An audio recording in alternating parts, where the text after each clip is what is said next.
Hello, everybody. Welcome to the Weekly Aces Season 1, Week 9, sponsored by Ludo Trotter and hosted by Altered Aces. Let me refresh this page as we start in 1 minute with 185 players. Nice, nice. Games will start here in a minute. We will have 7 rounds, and I will be joined later on by Chili, maybe some other casters here and there. We will see. So let me know what you are looking for. Looks like you can see me. Looks like you can hear me. Everything looking good on that regard. Game should be starting any second here.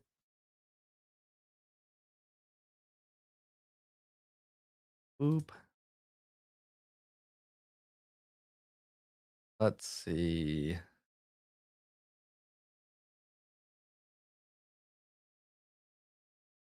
And there they are. Okay. Let's see.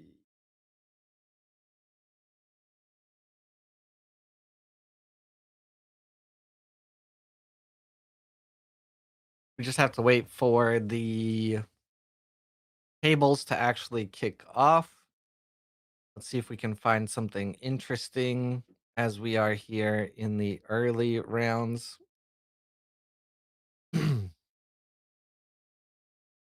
Lost my train of thought because there was something else I was gonna do,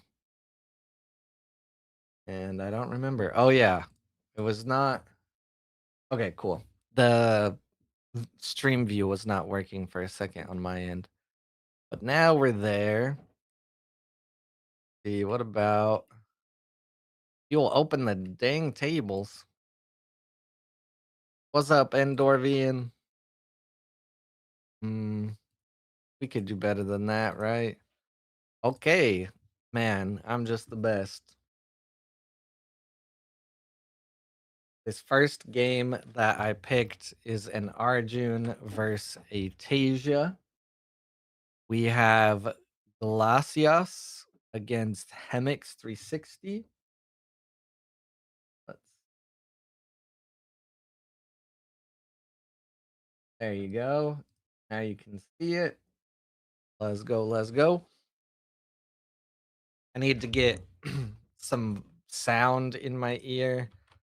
Or one, my headset will turn off because there's no sound. And two, weird to have absolutely no sound while you're casting. So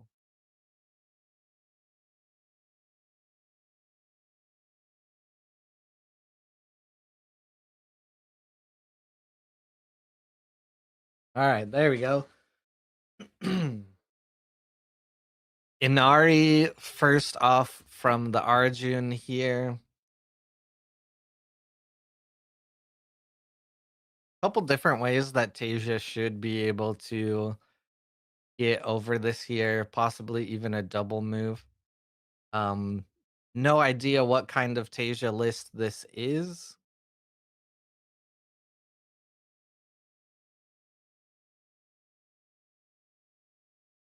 An ad popped into my head.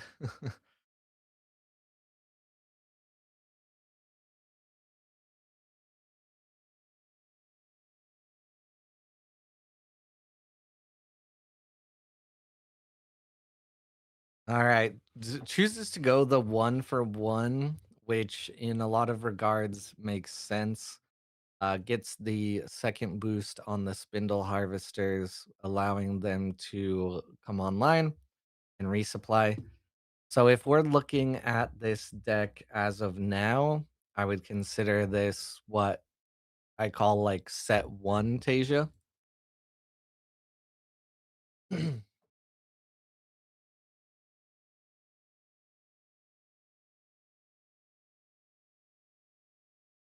Wait a minute.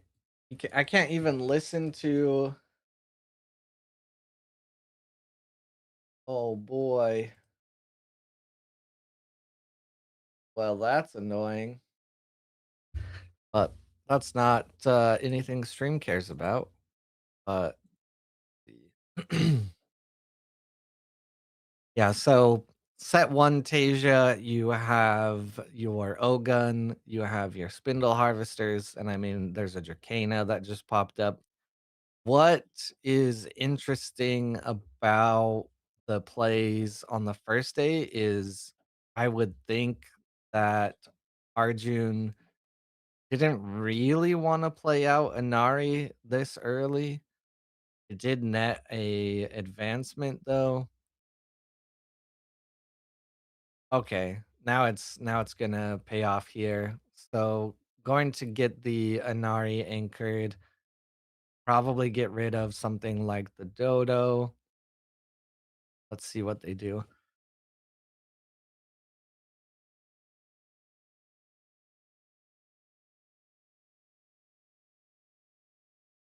I'm gonna have to reopen Spotify for the time being. Boo.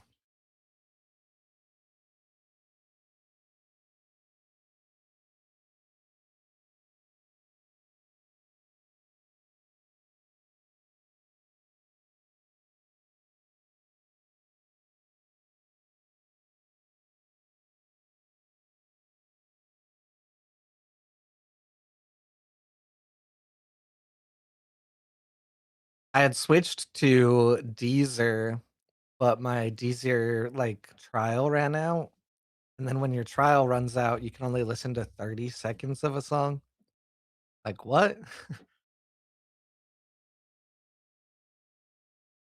I switched off of Spotify because of um a bunch of stuff on the platform and the CEO.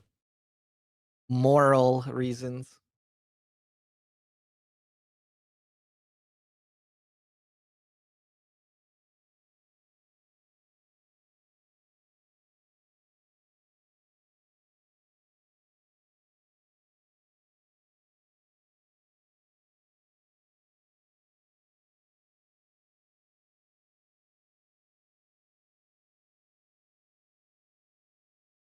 I guess the two new exalts were revealed. Or they weren't revealed in the winter finals article, were they?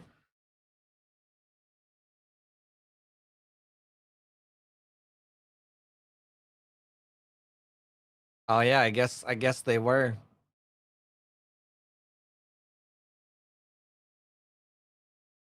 This article came out um while I was setting up the stream.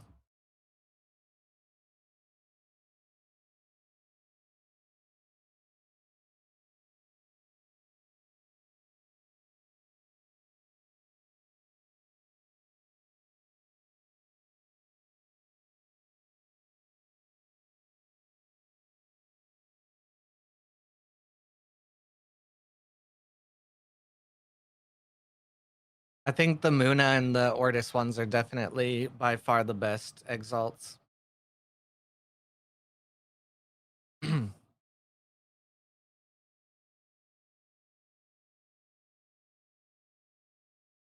With the Ortis one being possibly OP.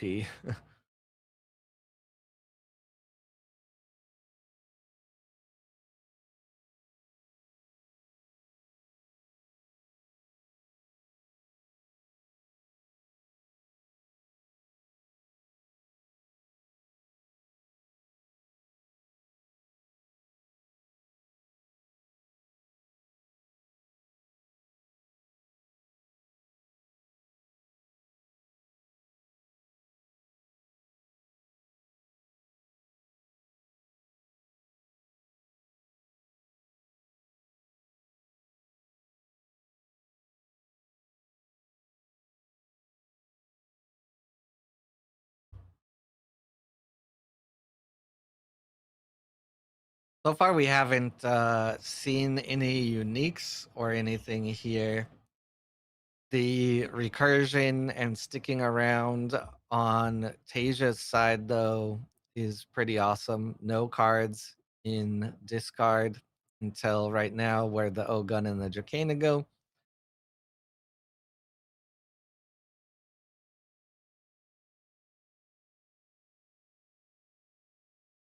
Is this an Arjun festival, though?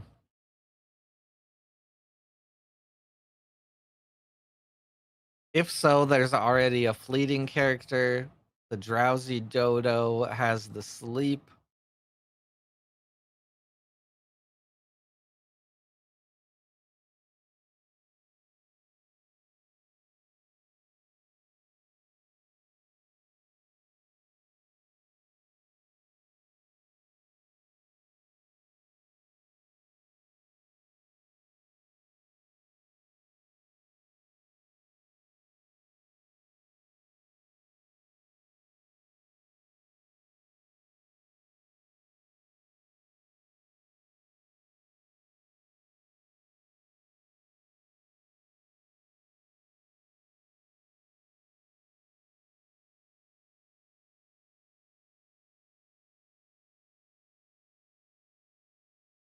Yeah, the Axiom one isn't bad. I think it's good. I think the Ysmir one is fair, and the Lyra one fair. I think Muna is strong, just hands down strong, and Ortis is possibly OP. Oh, and the Bravos one, I don't really have a good idea of how impactful it will be, but I would call that one fair as well.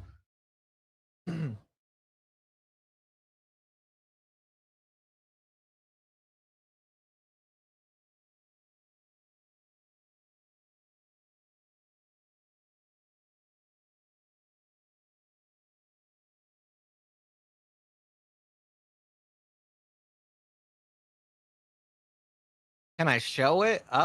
Yes, I can. Actually, just give me a moment. It was just barely revealed.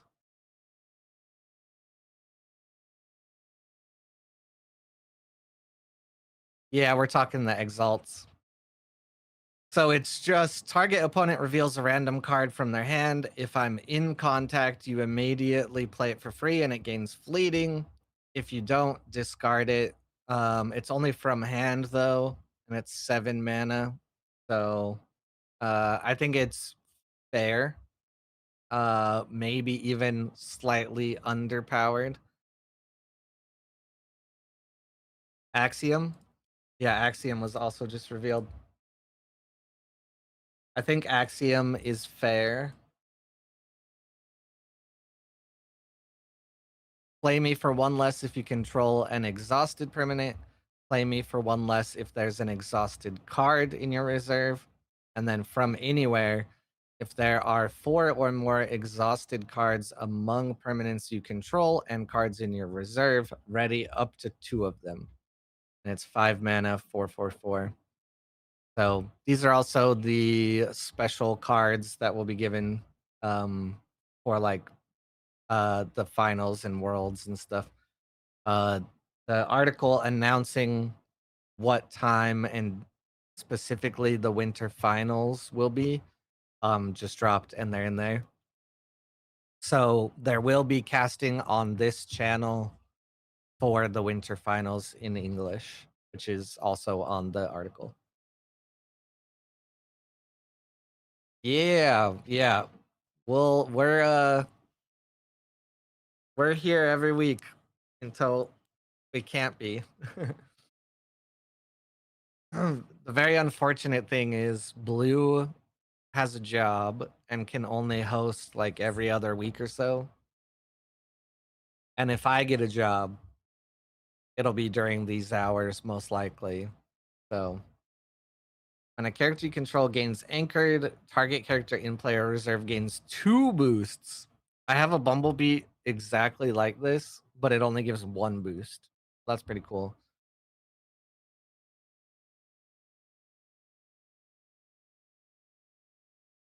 Yeah, the Muna one is strong. I don't think it's OP, but it's strong.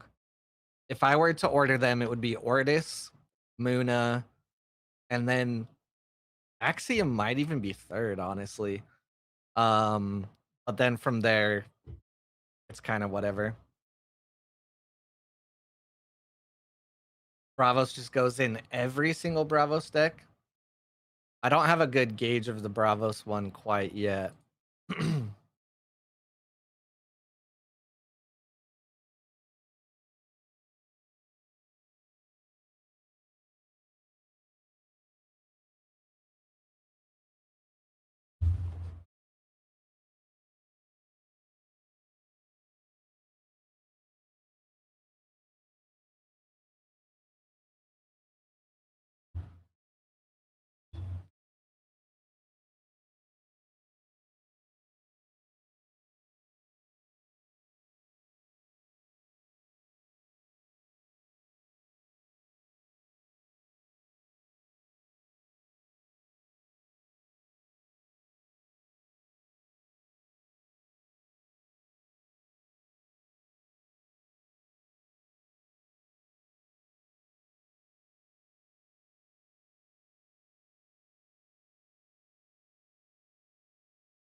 I'm still trying to see if this is maybe a sneaky festival deck.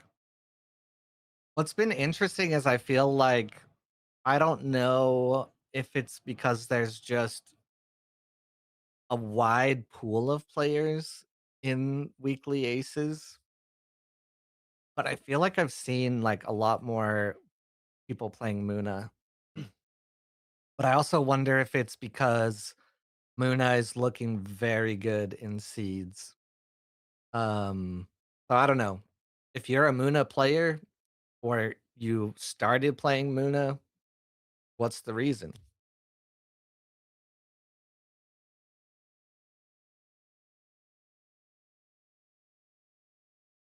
What about Soul though? Soul has to play the Bravos Exalt, right? I don't know about Kojo. Isn't it kind of different to Kojo's strategy? But I guess with Leviathan Spotter, it can be very good in Kojo.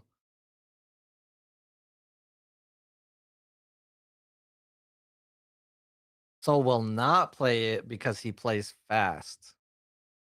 Isn't the whole thing though is it costs less for how many cards you've played during that turn? So hypothetically very good with rush and very good just yeeting all your mana out and getting a bunch of stuff out.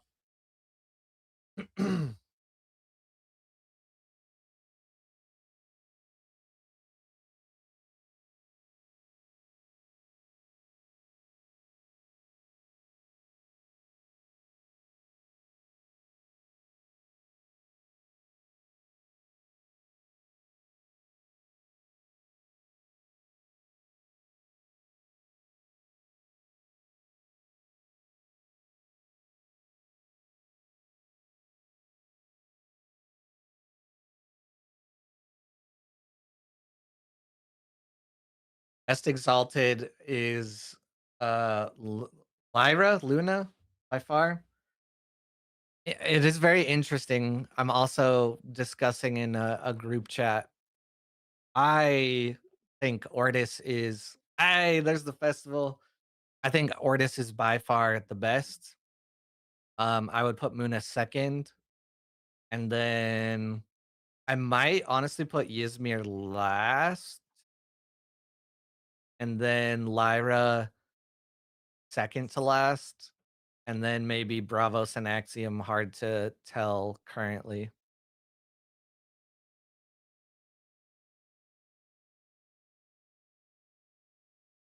With the Lyra one, you can choose where to place in expeditions. Yes.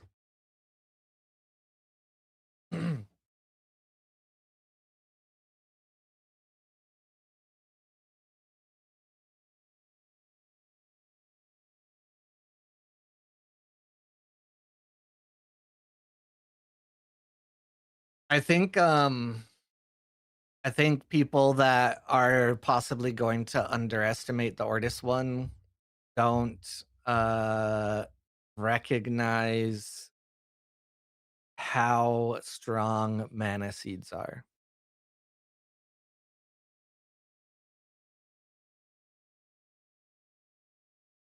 Oh, best exalted is Muna. The only reason I would put Muna as second is it's very prone to removal, which is a huge issue with Muna in general, and it costs a lot, but it is strong. I think it is without a doubt strong.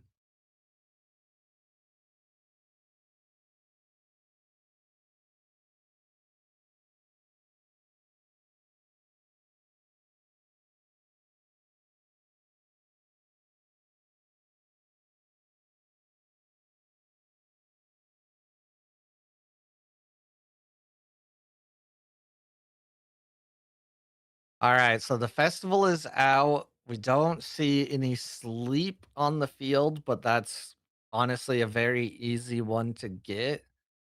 I would say normally the hardest to get in Muna would be the fleeting.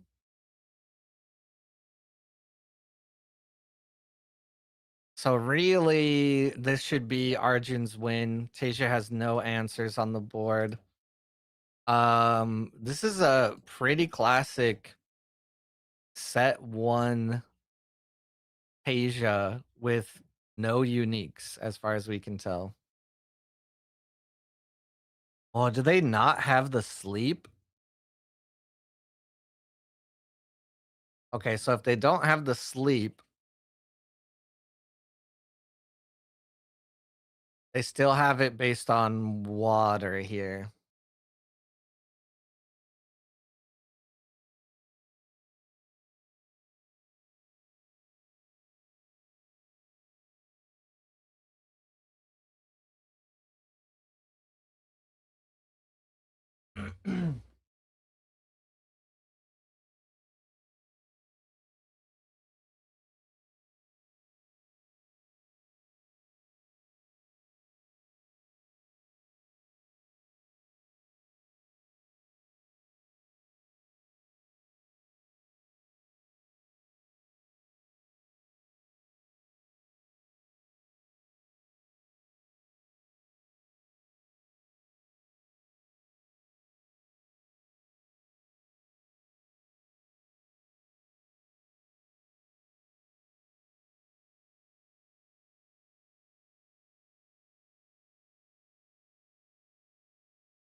There's the win for the Arjun.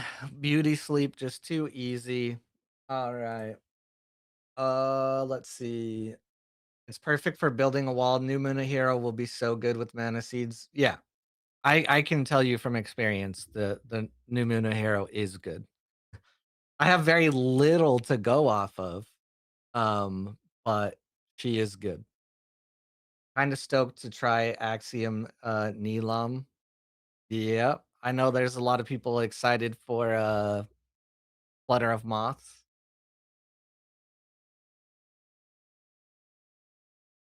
All right, what do we got left in here?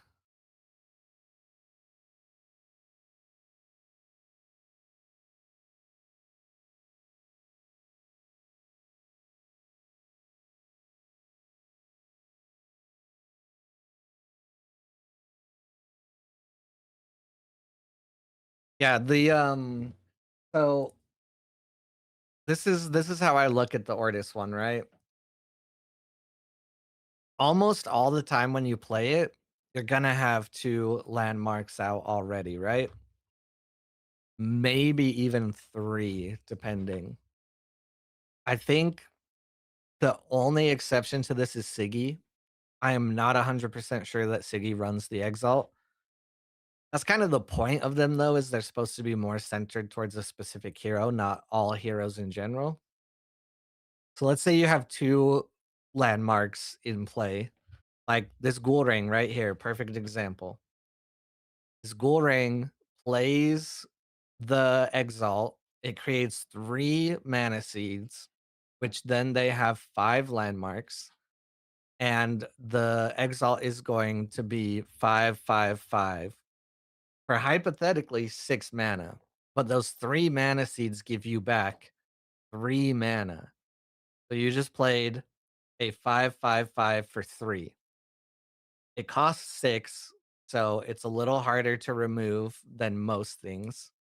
It does this from anywhere, not just from hand, so you can do it twice. And the only way that you're going to negate the benefit of the mana seeds is the hunger. There's literally no other way that you can get rid of them effectively and quickly.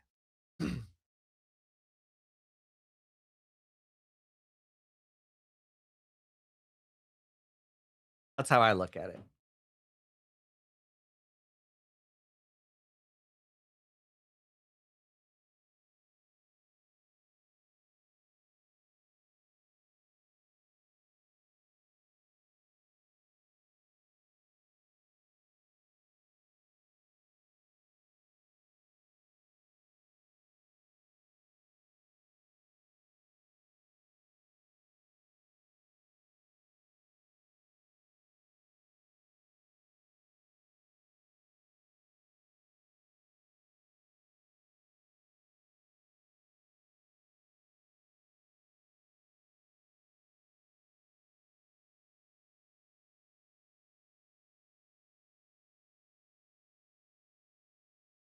It will be scary though if Siggy goes back into like Grand, and I think Grand Endeavor maybe costs too much to be played with the Exalt, but it could make for a scary Siggy as well.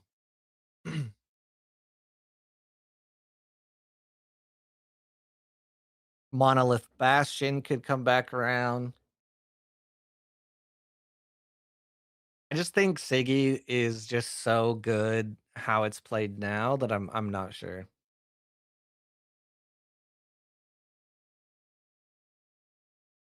They provide no benefit from overflowing. They provide immediate benefit on your next turn though.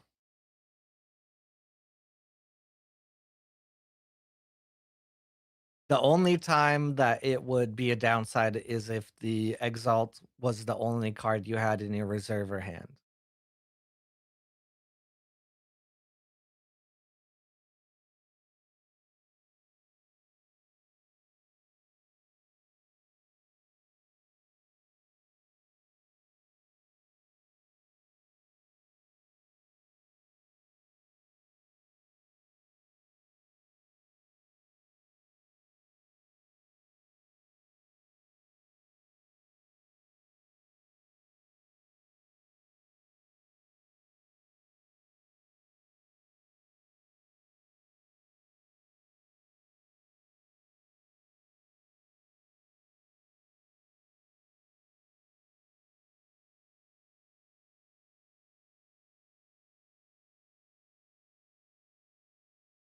Okay, what are we seeing in this game though? I've only commented on landmarks.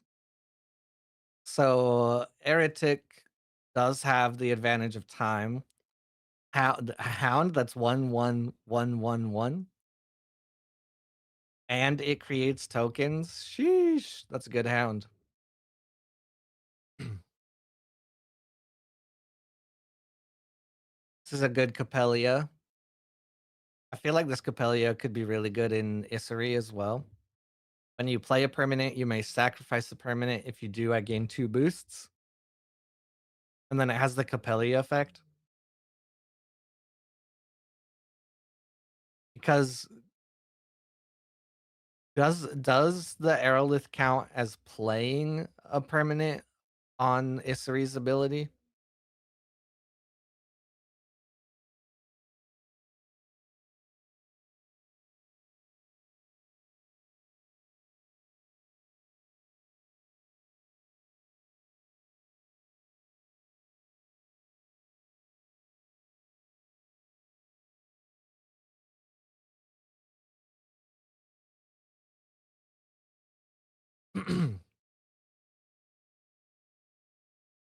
Oh man, managed to pull out with the stats. Brassbug Hive just so strong. I don't think there's ever anything that a ghoul ring would run typically that would take out a hive.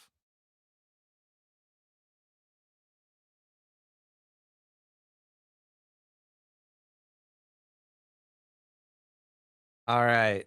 We might be going into round two shortly, but let's see what else we got. A.A. Valenson versus Demo Jeans, as I like to say. Pretty sure it's like Demo Hennis, though. But I just like to think of demonic genes. What's another ghoul ring? All right, all right.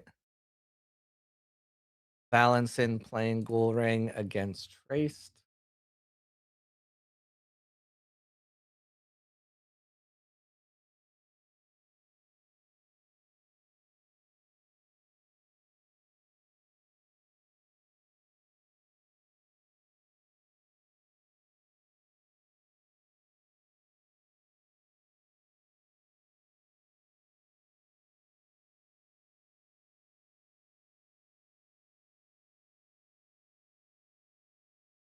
Ghoul ring has a Jack Frost. If you pay one to exhaust, when another card joins or a character, create a token in your other expedition, and then from hand, target character other than me gains a boost.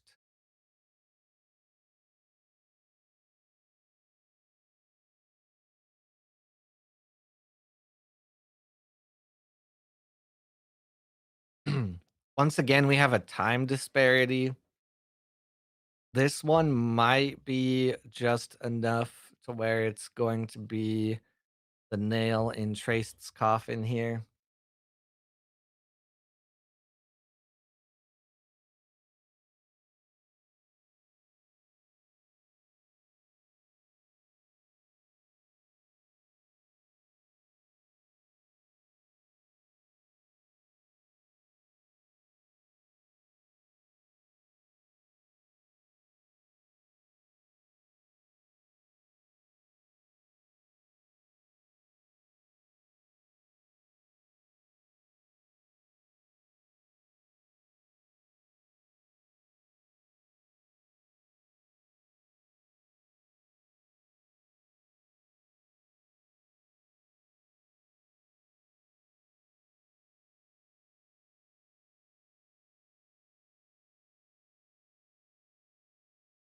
Ooh, the Atlas unique comes out.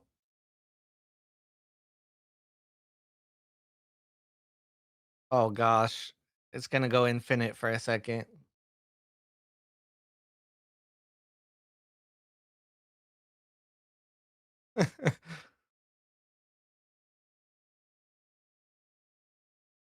So, how you guys doing today? How's your day been? Oh, it also draws cards.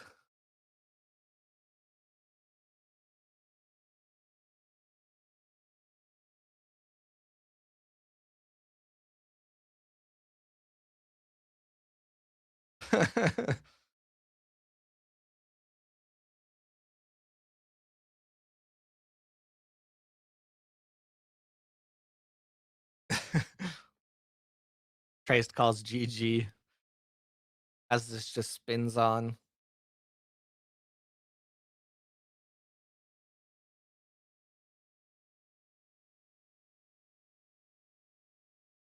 Tokens you control are gigantic. When you create a token, if you control one or more landmarks, draw a card. Lovely. Paired with the Jack Frost. I think I've actually played against or commentated on this combo from Valensin before. Because the Jack Frost seems unassuming at first, especially its main Jack Frost ability being pay one and only from reserve. But that's not what it's used for. All right, we should be here near the end of round one. Who do we got playing that we can look out for in the coming rounds? What do you guys enjoy seeing What kind of matchups are you looking for? I see Freeloader won the first round. Ooh, back to Kojo.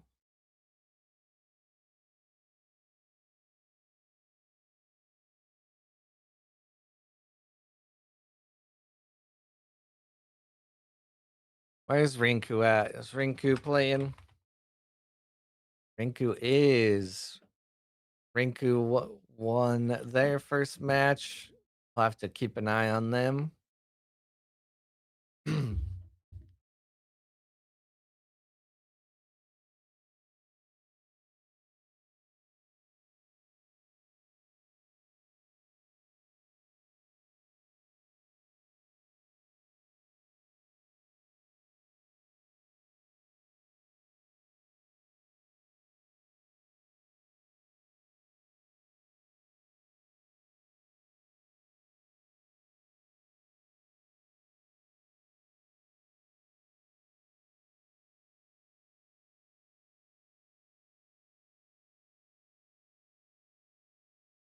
All right, refresh, see if we got the second round. There we are. All righty. Ooh, okay. Table 4. We have Martin Pachur against Petro.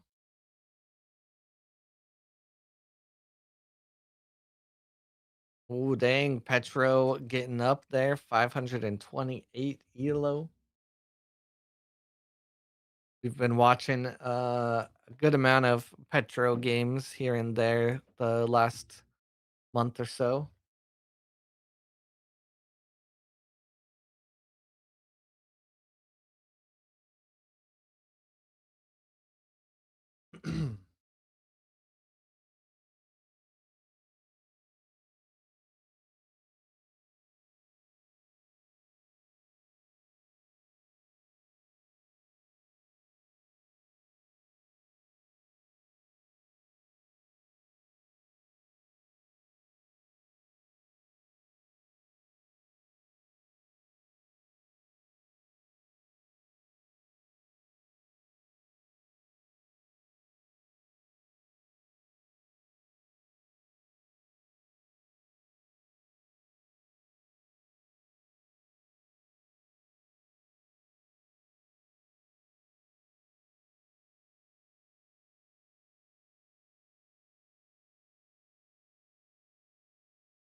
Hello. Speak of the devil. All right, we got a Soul versus a Kojo. A Milk here early. Alt run teammate played to rush the Milk. Pretty cool little turn there.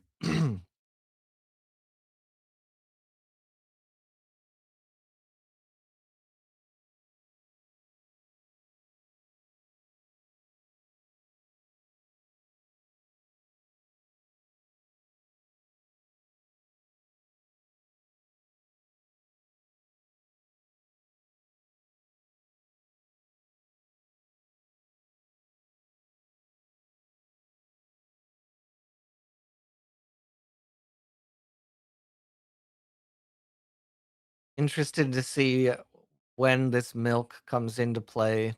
It's gonna sit there and wait for Halua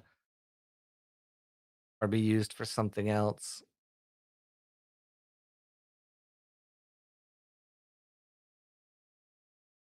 I think both Soul and Isari don't get enough credit for how good they actually are.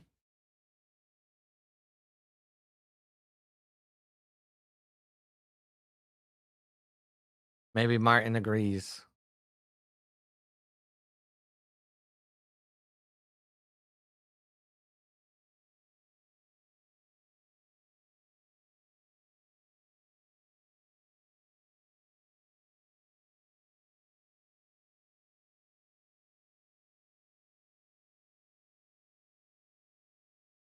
Ooh, okay. Plays out the teammate into it. and then also a Sarengar. Pretty strong turn there, but going to allow a 1 for 1 pretty assuredly. And yeah, Kojo doesn't even have to play anything else. Able to deny a counter and get the 1 for 1, which is benefit to Kojo, of course.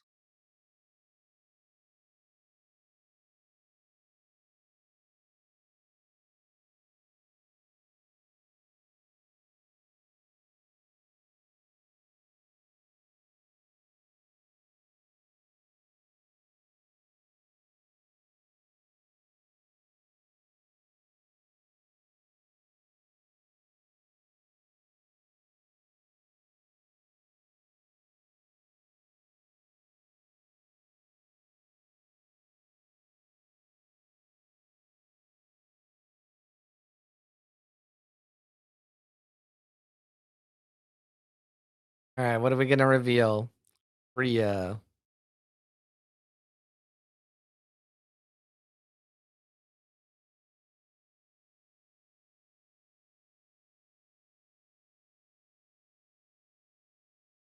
Man, rare Priya just so good.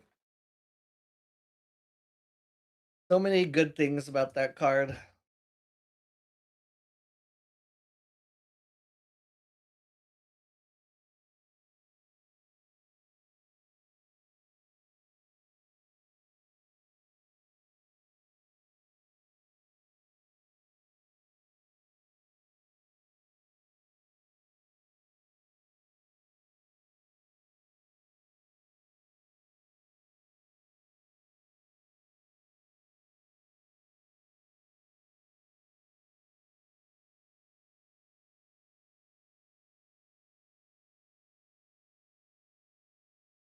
What time is UTC +1, by the way? Ooh, they answer with their own Priya, but a common Priya. UTC +1.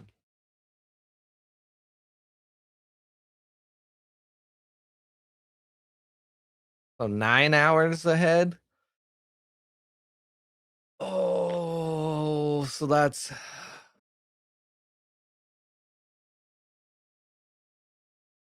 6 a.m. Oh no, I think that's 6 a.m. Gotta be waking up so early.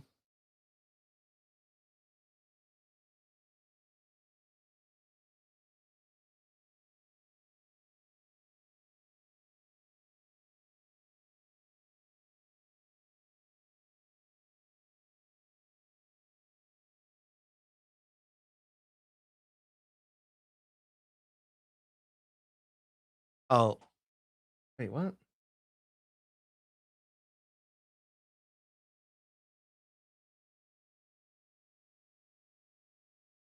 Only 7 hours ahead?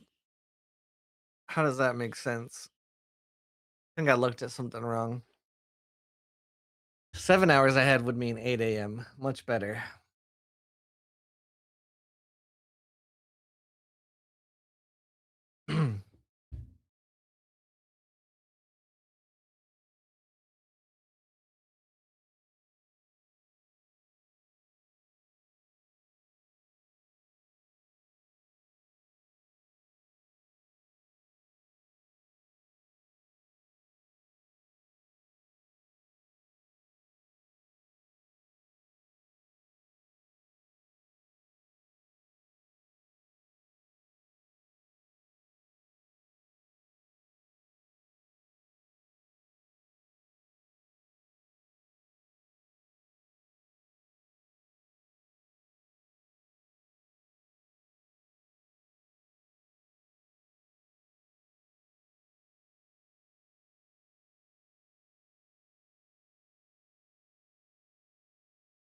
Oop. I see a fog unique.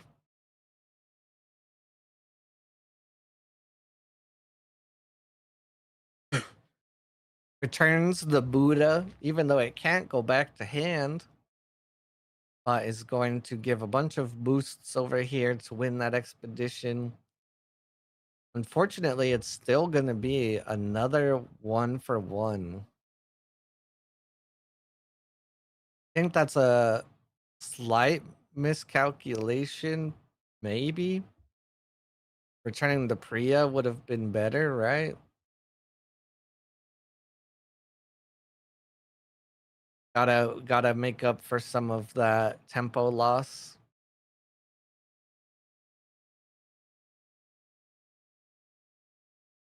See if Soul can bring it back.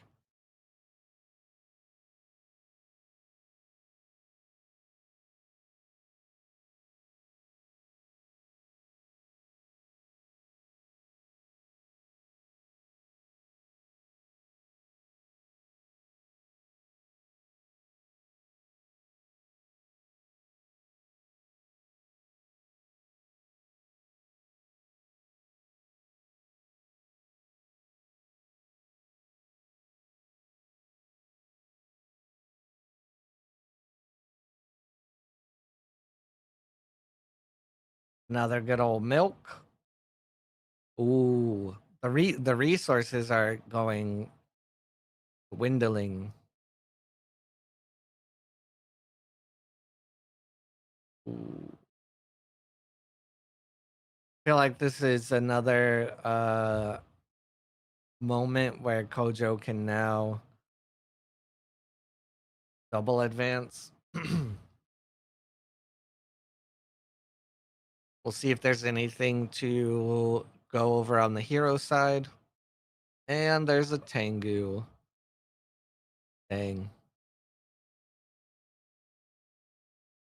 Kojo just zoom, zoom, zoom.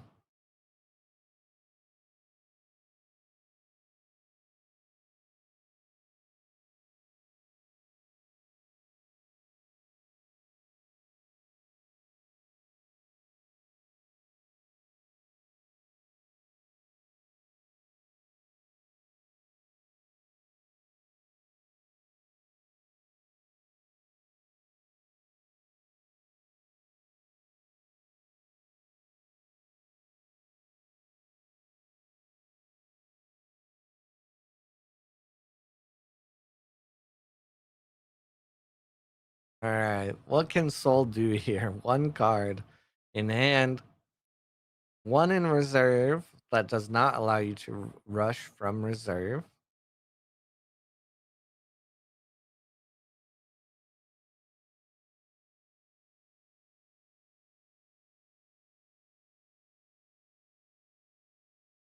What would be the ideal card here? 5 mana left. I guess another fog unique. Another Priya would be decent, but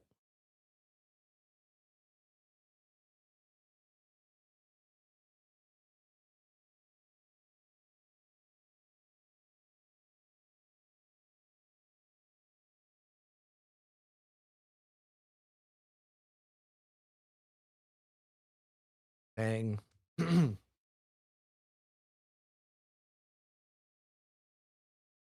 Oh no. I guess not. Oh no. It does have a card draw.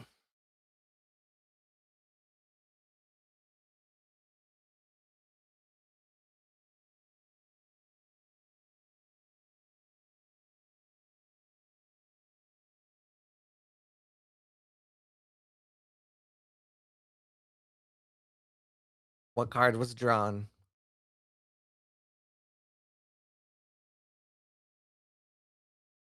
Now, yeah, now you have to pass. Unfortunate.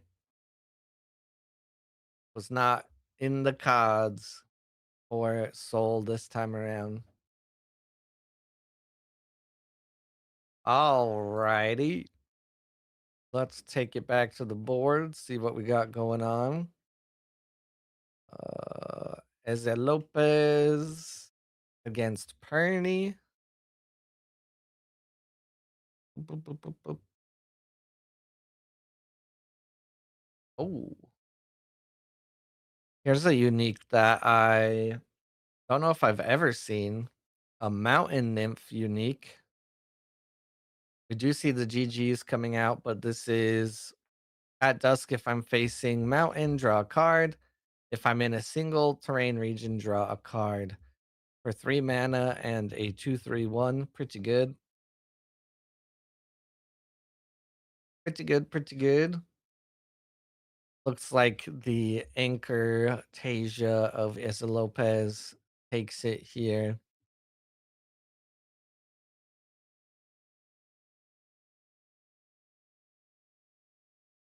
All peaches and cream.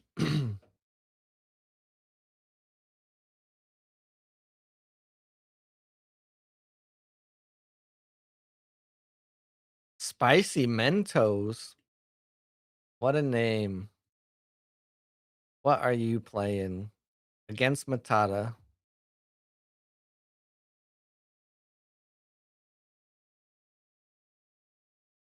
All right, there's the Isari against a Aphanis, and Aphanis is in the lead. I thought Aphanis was dead. Discard card from your reserve to sabotage. You may put a card from your hand in reserve. If you do, you may return a spell from your reserve to your hand. Nice little scald there. Very good Flamel. When I leave Expedition Zone, return a spell from your reserve.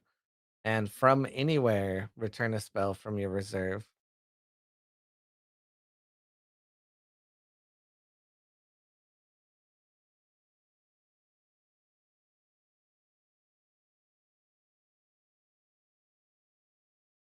I think Rare Gavroche is one of the more expensive Axiom rares right now, but I feel like we don't see it like a ton.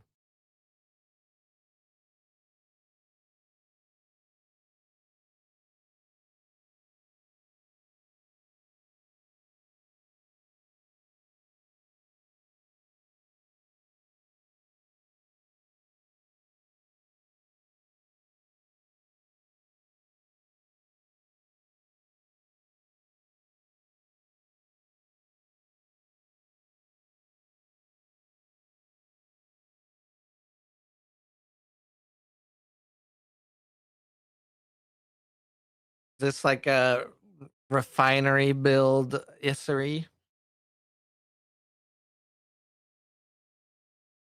Seems like it. Seems like that would be very fair to call it.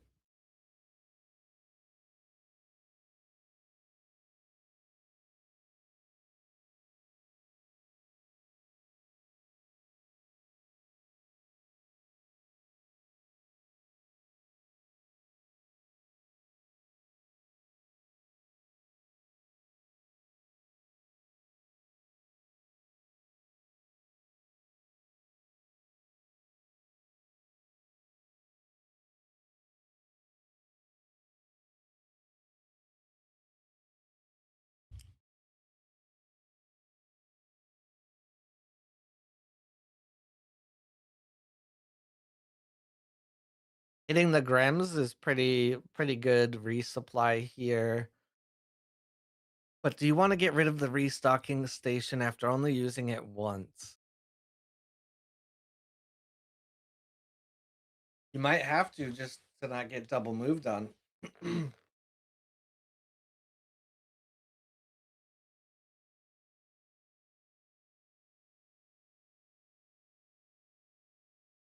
like I need some coffee or cafe, as you would say in French.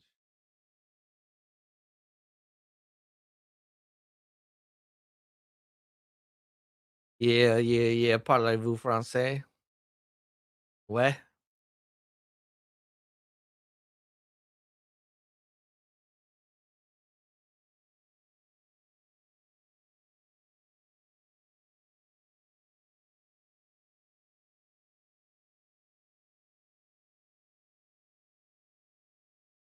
Chili should be joining us momentarily.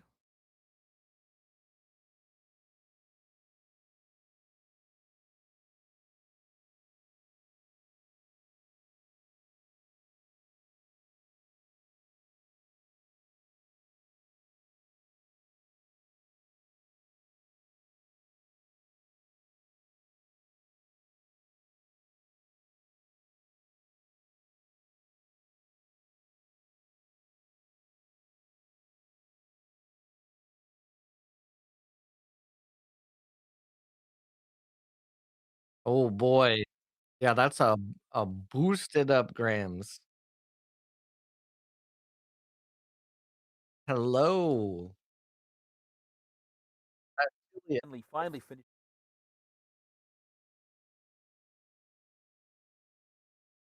All right, I think I can hear you better now.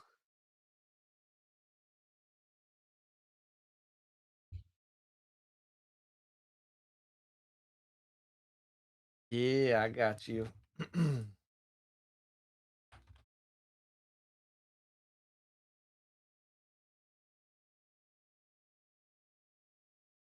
Oh, I sent you a direct link to the table. Yeah. Why is your audio not coming through though? On the stream it's not, but I don't know why.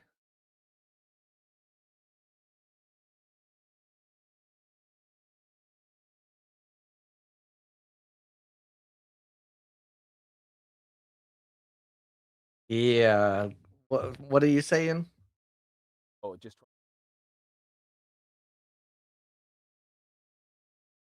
Yeah, let's try that. It spiked for a second, but then did not stay.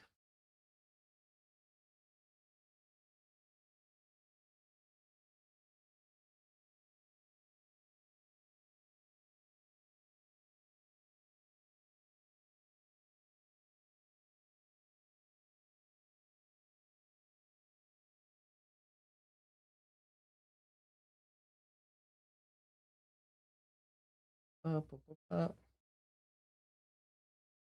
Ha ha ha ha.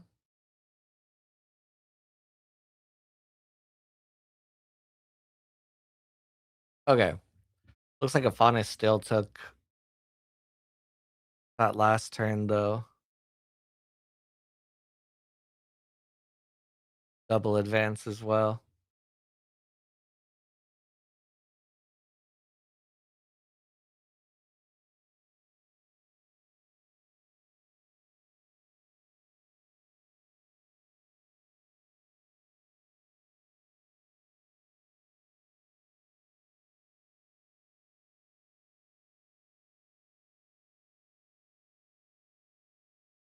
Hello, hello.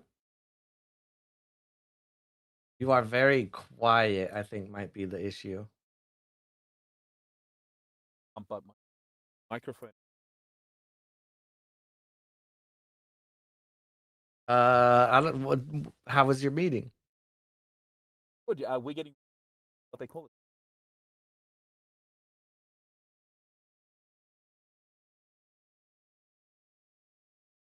Matata giving out the good, spicy men. Hopefully the Yeah, let me see if I can fix that up a little bit. I feel like you're barely coming through, so it's like little spikes. Oh really? Um, I don't know if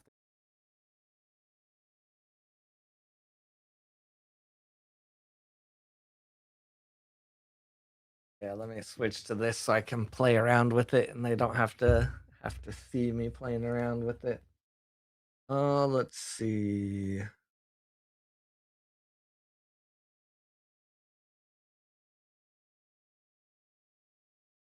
It got scary for a second, but I managed to win. So still world's best Arak for now.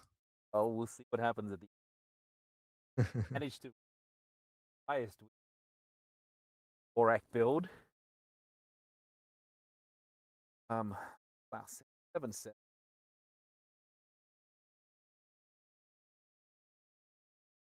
All right, stream. Can you hear him consistently or is it cutting out for you? S2. Yeah, it's hard because sometimes I see that you're making noise there. I can hear you, but uh I can yeah. also let me dial in.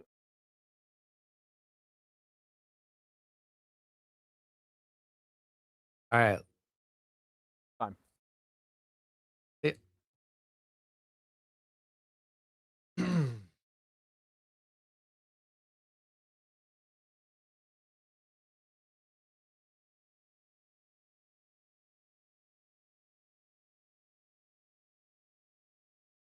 All right, let me refresh this, see where we're at.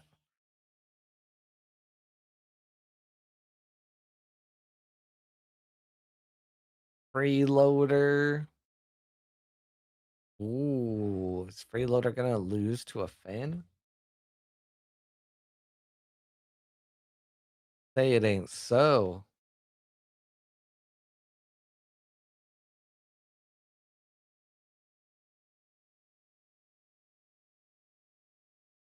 Oh dang. That turn is pretty crucial. Looks like some Duel of Grit came out. Chocolate bar is there. I wonder what the main use of this chocolate bar is for Fen here.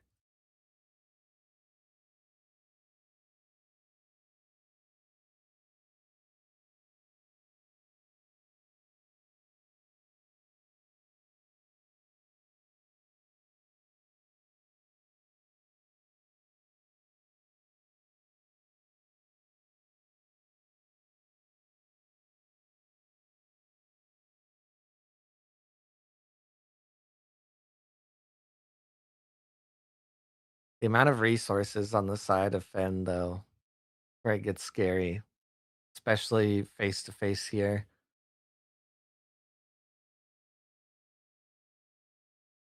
All right. Hopefully, this sounds a little bit better for you. It looks like you're coming through fully for the stream, so Oh, that's excellent. It did actually make me switch it over, so my headphones were not working. all right. Well, now we're Okay. we're good here. I'm on freeloaders table, which is table 20. Perfect. I will join. Hopefully nobody else has issues there, and we are good to go. What have I missed so far in the first two rounds? So now you went all staticky and weird, whatever you just changed.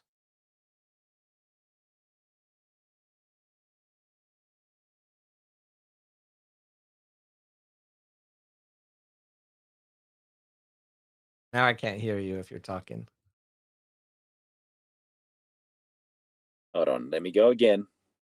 All right, I hear you. It sounds normal.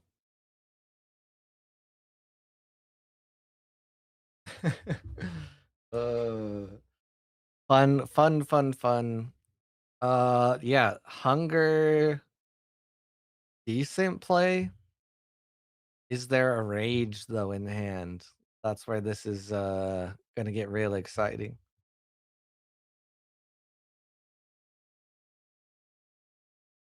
I feel like with eight, oh, they just pass. Guess they have nothing they can do. A pretty big gamble that there would be a rage or anything in hand. Don't know why they wouldn't play to the hero side. Maybe they just realized they don't have the time. Cause yeah, it was just a tiny gin.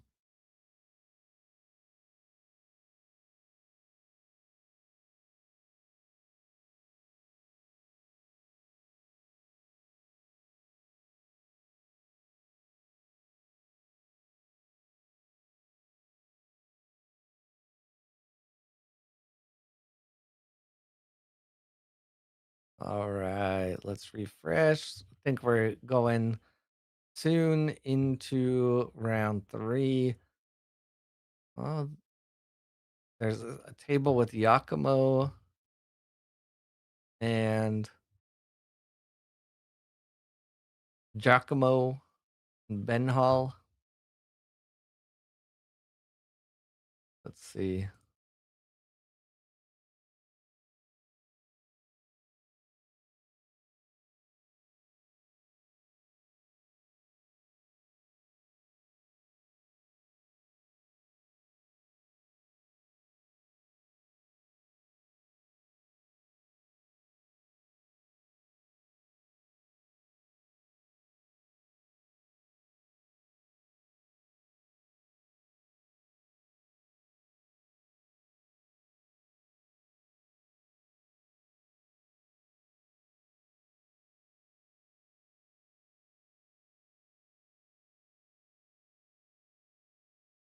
1 mana left. There is a soar here. This is the only ascended expedition. Hello. All right, looks like I'm back. Fifth time lucky, huh? Yep, I hear you. You sound normal. Uh, Okay, that's good. It's good to finally be back on. My uh goodness. we're right here just at the end of table 45, and then I think we're really just gonna be going into round 3. But No, table 45.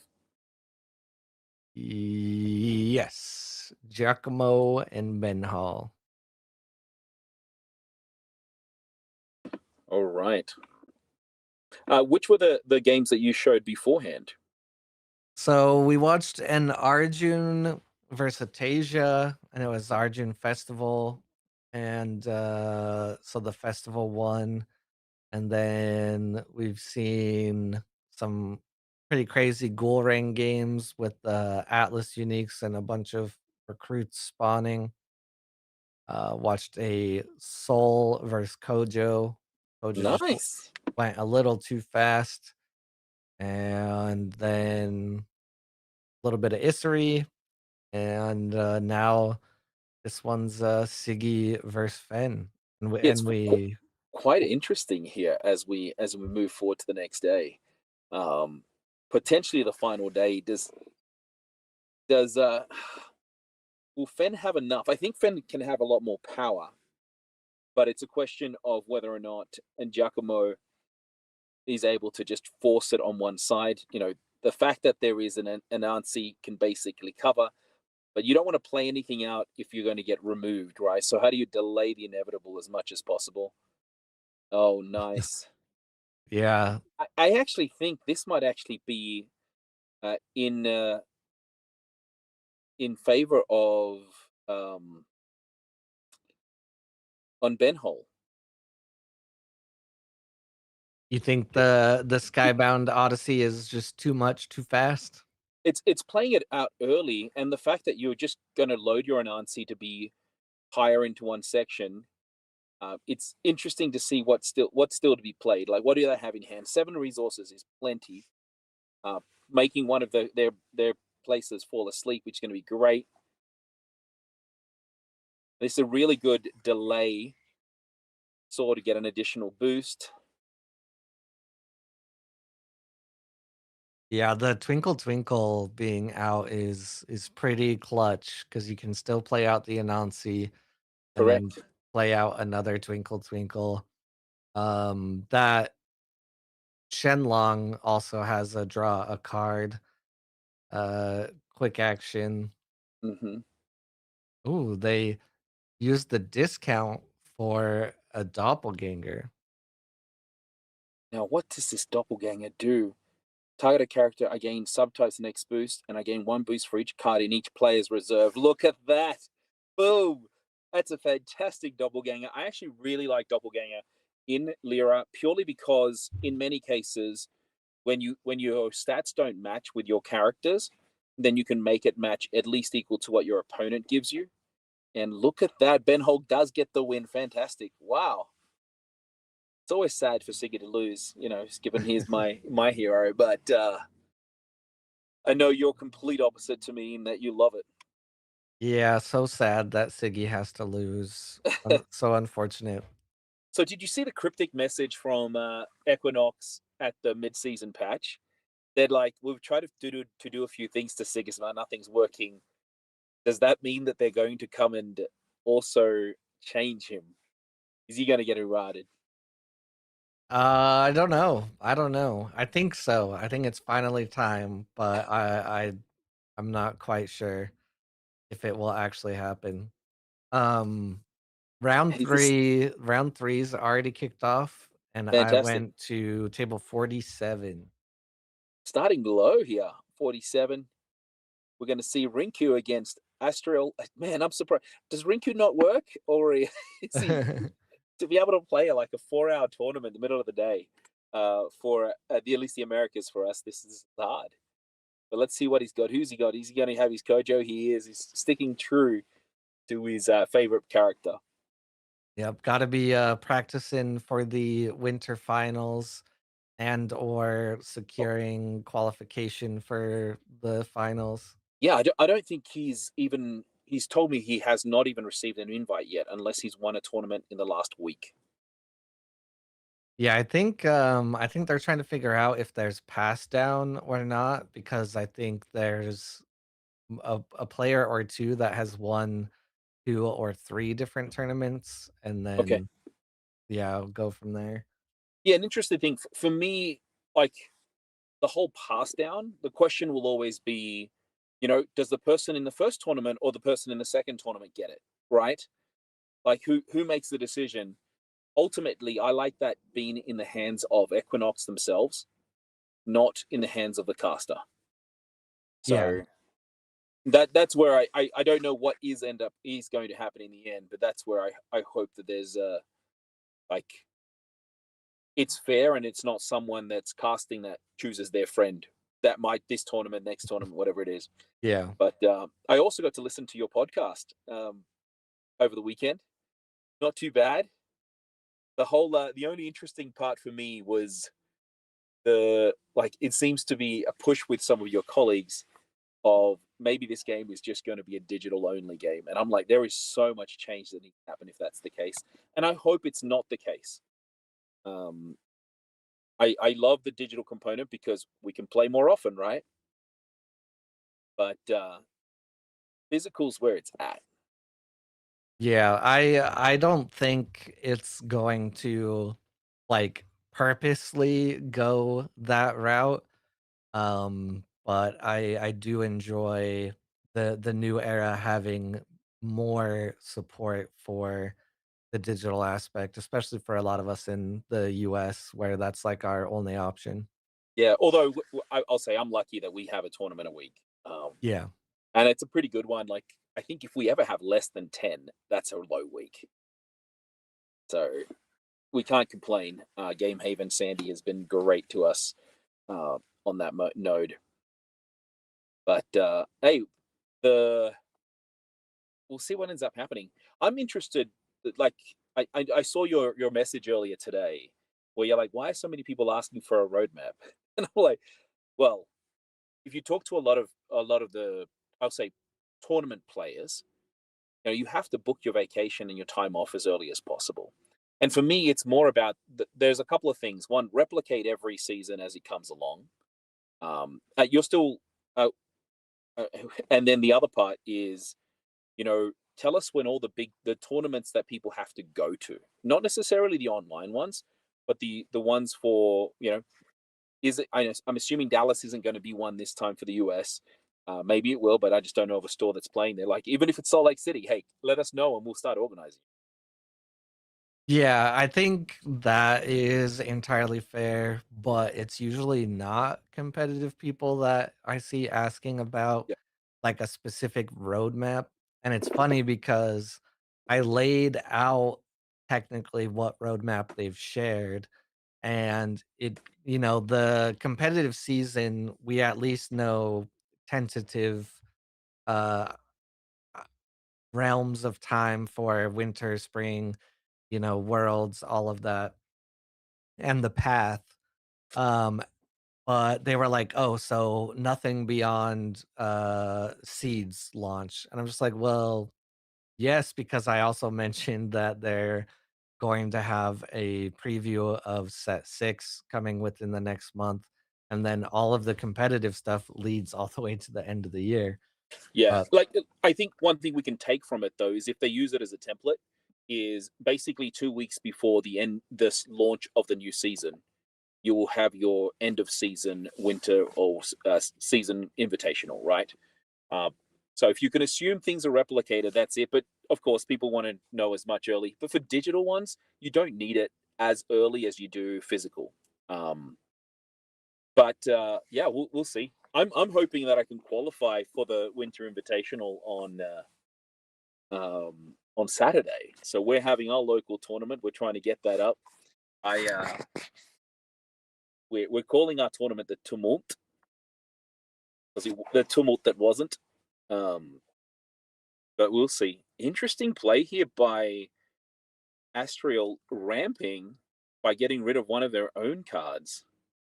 Yeah, yeah, they I guess based on turn order knew that they didn't really have a chance on this hero side, but they've got companion mostly locked down. Mhm. So just do some ramp. Though Um though they ran the risk of a removal, though. A removal against the Tellerian Skater. yeah. It wasn't to be, and we can see here that where things are all even, but who would have thought that Bravos is falling behind on ramp? Oh, they're not right now. They're even on sixes, so they match the ramp. Yeah. While you were in a meeting, the official like times and stuff of the winter finals dropped. So that schedule is in an article as well as the reveal of the last two exalts that we haven't seen yet. Oh, nice! Dang it, man! FOMO, right? I'll Yeah. be checking that out as we go. Now, looking at the way things are here, I think it's going to be a tough ride though for. Um, I honestly feel Muna has a very tough going here in terms of how they've got to play, purely because there is so much removal and the anchor mechanic being pivotal to Astriel's style of gameplay. And even right now, you could, if they wanted to, they could remove, but they're choosing not to because they can still matching it, but not getting the play. So there's got to be a +1 somewhere coming. There's no way Rinku would play that out unless he's had another one cost coming out. Yeah, gotta be the fire rabbit. Always prepare for the rabbit. That is true. But then he's going to flood his reserve a fair bit. At the same time, it's not so much of an issue, given that they still have a lot more cards in hand than their opponent would at the end of the day. I haven't seen Rinku's Kojo deck for a while, so I'm not even sure if he's bothering to run um, any what would I call it? If he's bothering to run any the hungers. Yeah, I think he throughout all builds usually runs at least one or At least two. one is a breaking case of emergency. Yeah, yeah. From what I remember, and there we saw the skater come out, so there wasn't really much that Rinku could do. But in my eyes, this is where Rinku is very comfortable going one for one the entire game until you just take that moment when it makes the most sense to 2 for 0 or 2 for 1, and then you just have to finish out the game from there. Yeah. I'm just reading through the article that we've got here. Very interesting. So it's going to start 3 p.m. Central. Oh, sorry, UTC. So that's Paris time, I believe. UTC +1. What is that time for you? So, it should be starting at 8 a.m., 8 a.m. Texas time, so, Okay, yeah. so 7 a.m. my time. I'll find a uh time to be able to help on the cast. More than likely, we'll be in the midday to 2 p.m. my time, around about that when my kiddos are sleeping. Unfortunately, weekend makes it a little bit harder. The other thing that they've mentioned, and I don't know if this is going to be new policy. Swiss has always been 30 minutes for per best of ones. Best of three now, 75 minutes. That's a big change. That's not something we had in the last season, and I want to know. I'm assuming this is now going to become tournament rules, or best of threes becoming 75-minute games. Not sure if you picked that up, but that's also a very interesting part and a top 32 day two cut. Yeah, yeah, so top cut is best of 3, 75 minutes, yeah. Yeah, that wasn't the case at Worlds though. It was still an hour, wasn't it? Yeah, I can't remember. There's this, thing that they do in TCGs sometimes, which I honestly don't understand the point, but they do like a round time and then they do like max overtime amount. I Yeah, think they did that at Worlds where it was like 60-minute round, but then 10 minutes of max overtime or something. I'm just like, just say that it's 70 minutes. Like yeah. the max overtime makes no sense to me, but some judge somewhere will say that it makes sense for some reason. Yeah, it's not bad. Look, I'll say this: the pricing's not something to the laugh about either. 50 unique cards from Skybound Odyssey if you're the champion. Get your world qualifier, €200 in POD credit, and an expert pack from Next Game Found. Now, what is an expert pack? I don't know. You've already read more than I've read. I just Okay, checked so the time to see when I had to yeah, wake up. actually, I think an expert pack was like the 6 boxes or something like that. I think that's what they called them. They had a different pledge. Not used to calling it a pack. I think it's pledge. Top four gets world finalist qualification, but top four also gets a qualification. Hold on. The champion does. The finals also gets one. So there's going to be, rather than one spot on the line, there's actually 4 spots on the line. So Yeah. 12 are going to come from these qualifiers, and that's something that wasn't clear before. This is great. Mhm. This is great fodder for you in our podcast, our individual podcast right now. Um, but the part that I really love it is like the top 64 from these 3 invitationals are going to make up the All Star Invitational. Now, my question is, if you've already qualified, are you in the All Star Invitational? Probably yes, and that's when the prize will come down. I would assume because they still want to play the best of the best in terms of getting the right level of play, and we are still even here, 2 progressions away. What we do see here is both players incredibly low on cards, but what we are getting is the benefit of the card draw coming from Kojo. So it's Rinku looking pretty good on that front, but there's also an anchored card in play, and you have to be very mindful of not just the Ogun but the Requiem that is to come out. And this is the question of like, just don't play something that costs less than the Requiem, which will be okay. Kojo does tend to play a lot of 2 cost cards, so it'll almost be even in terms of its benefit. But we now have Buddha in play as well. Yeah. Rough. This is gonna be rough for Tasia indeed. I do like the O-gun chilling there, and the Requiem kind of gives a little bit of hope.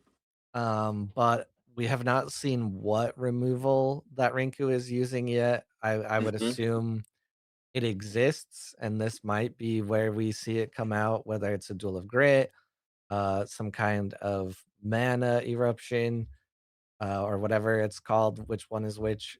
And I mean, technically, there could still be a hunger, although I wouldn't really recommend playing it right here, but you never know. Yeah. See. Oh boy. Yeah, if you had a hunger and another rage in hand, that would actually be very devastating against Oh, Mina. absolutely. Play the But hunger first.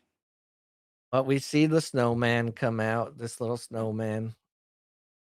They're Okay, playing Saw. interesting. So slow playing, a number of Saws already coming out from Astriel in terms of their gameplay. Man. The other thing that they released is they actually released the name of all the players that have already made it to the Invitational. Yeah, So I was just looking at that as well, and I noticed that they have players from store locations in there now, so yeah, that's pretty cool and to that's see. honestly that's just been added overnight because last night, as part of my podcast, I think you Yeah. guys did yours as well. I went through the list. I was told I wasn't allowed to share names, but we weren't even at 50. So overnight they've added a whole bunch, and our good friend Thaddeus Mhm. has got himself on that list as well. This is great. Roscat's also on there. I'm just going through some of the names that I've heard. Tete Totem, I assumed he would have been in there anyway. Marble also in there, really good. And wow, Trickster from the US is also, he won the New Year's Invitational, so he's also there. Yeah, I Oof. totally, I saw that when I was looking at the list the other day, and I totally missed that he had won, the New York New New Year's Year's Eve. celebration, yeah, Yeah, so because I didn't really see anything out of that, but that's cool. Cool to see, people sticking around, getting qualified. Be interesting, to see if it's still Sigismar or something else. that's fantastic. Are you thinking you might get a chance to qualify? Are you going to try?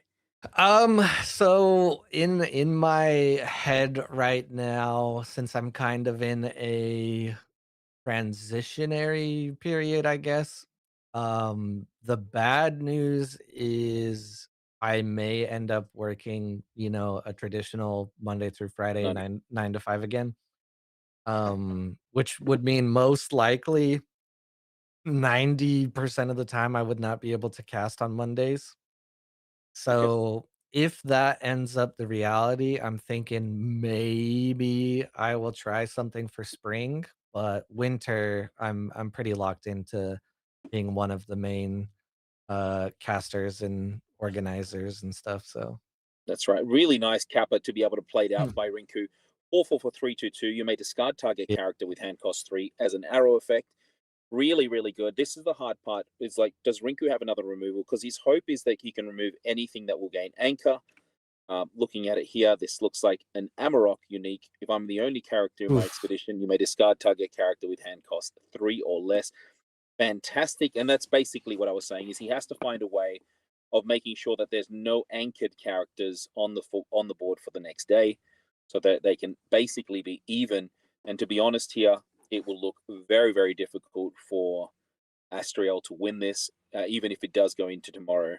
Oh my god, it's Boom. the And duel the of best grit. removal, last removal coming out. Look at Oh, that. oh my gosh, I And was that's why he's thinking, world like champion, right? This is why he's world champion. Not yeah. only does he know how to play, I'll say this, he's very good at being able to work with individuals to let him borrow cards, because I'm not sure he owns all of these, but he definitely makes cards shine. Yeah, that was a very interesting ending moment there for Kojo because not only were those 2 uniques pretty, like, pivotal to making it not go to the arena, the Ortis Spy being rare also could have come out and he would have still won. So very, very interesting there. Would it, like, because wouldn't it have triggered the cuckoo to give the +1/+1 twice? Oh, yeah, I guess because of Yeah, the recruit and then maybe I didn't do the math with the recruit. Maybe the, yeah, because cuckoo would have got a +2 on that. Ascend. Yeah, the Ascend Mhm. would have matched it up, but the Duel Whereas, of Grit I know, 188 players today in today's tournament. Jewel of Grit, fantastic card. And they had enough. I guess they had a 4 cost out, so that made it a lot easier. Anyone else you want to go watch as we're progressing through? let's try table 6. Table six, this Nico against Banish Pakakuti. Ooh, Tasia mirror match. Look at this. Makes you happy seeing some of these Muna players. At least you're going to get a Muna win here. Yeah, I was, commenting on that earlier. It's very interesting. I feel like I've seen and then this Neko does take the win right there. Also love the sticky shroom use. Very cool card in general.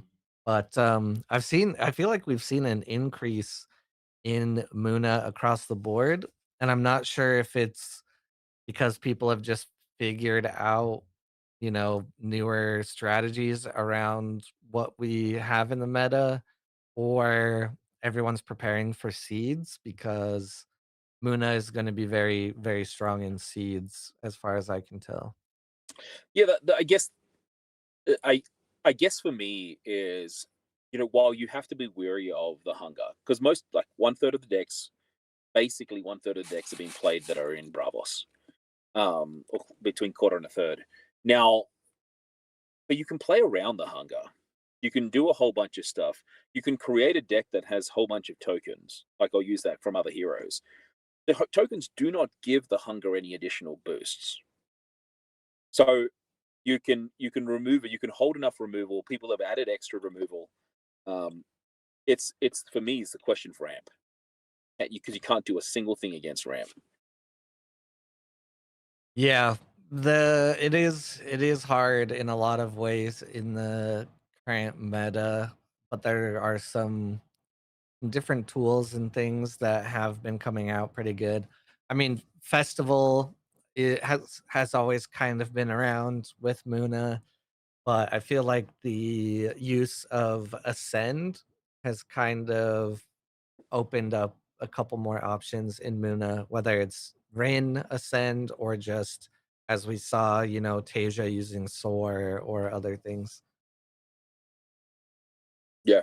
Um, And I wait. like it. The only thing is, as you're playing, you're one of the issues that I find is you're using all the rare slots. Ascends are only in rare slots for Muna. But anyway, which table? Because I got kicked out for some reason. Table 5 or Table 5. 25. Thank you very much. We'll go into there as we are only a few tables still remaining. Tibuchu against Originality. Okay.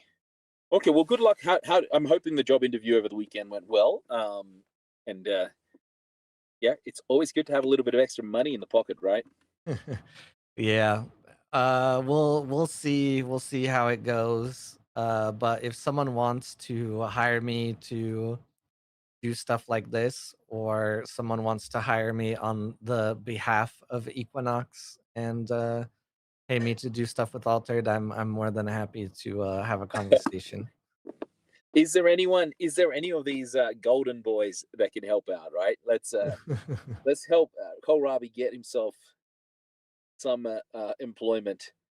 Very interesting here. Like you don't usually get to see the Daikuten be played, and I honestly feel there may not even be a spell that Tibuchu might have. Yeah, let's see. In the discard, maybe a frozen delivery. Maybe a boom Yes, would because they've be, already used two hooked. They've used two frozen deliveries. No, they've yeah. used all three hooks and both frozen deliveries. Potentially one. I'm seeing a lot more people. Is it Avalanche the one that you can get rid of one side? Yeah. Uh, that's 5 cost. They just wait until you're underneath the 5 cost and you might be able to play it because it is incredibly overstated at a huge risk. Huge risk. Well, that's not a spell either. All right, No, let's people see. playing nice and slow right now. Oh, playing the Daikuten. Let's see. Basically saying, what do you got? What do you have? Avalanche. Oh Look at no. that. Boom. Oh, so Avalanche is the one that will target total of 5 mountain or less. Blizzard is the one that targets the expedition. Thank you. And because it's 5 on the Daikuten, it's not able to be used. Wow, that's rough. That card is clickbait, right? For people to say, "Can I use it?" Honestly, everyone has spells now in their deck. It's very difficult to be played. The only time that you may be able to use it really well is on turn 1 when your opponent is just wanting to have characters Yeah. or permanents. Usually you don't keep a spell unless you're playing Izmir and maybe Lyra. Yeah. Very, very situational on your Mm. matchups and where you're at in the afternoon. Yes, but even despite all this, can oh, can 4 Originality mana. win? Because the Aerolith Reef does nothing. Dr. Frankenstein coming out, getting the win there. Double progression. Congratulations. Using the 4 resources. The most suboptimal play possible in terms of cost for value. But does not matter. Gets the win. Congratulations to them. Daikuten really just should not have been played.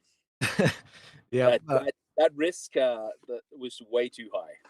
Yep. That's how you gotta play Lyra sometimes. Just gotta risk it and hope it doesn't backfire. P.S. Thing for you. I'm heading to Dallas in April. My family is going on vacation to Dallas. That's where you are, right? Basically, yeah. I think they want to stay. Is it the something lodge, Wolf Lodge, or something like that? Because it's got a theme park or something. I'm like, sure, sure. I prefer seeing nature, but we may be going as one of our potential options should we choose to move Oh to a new yeah. city. You're looking to make the big move, huh?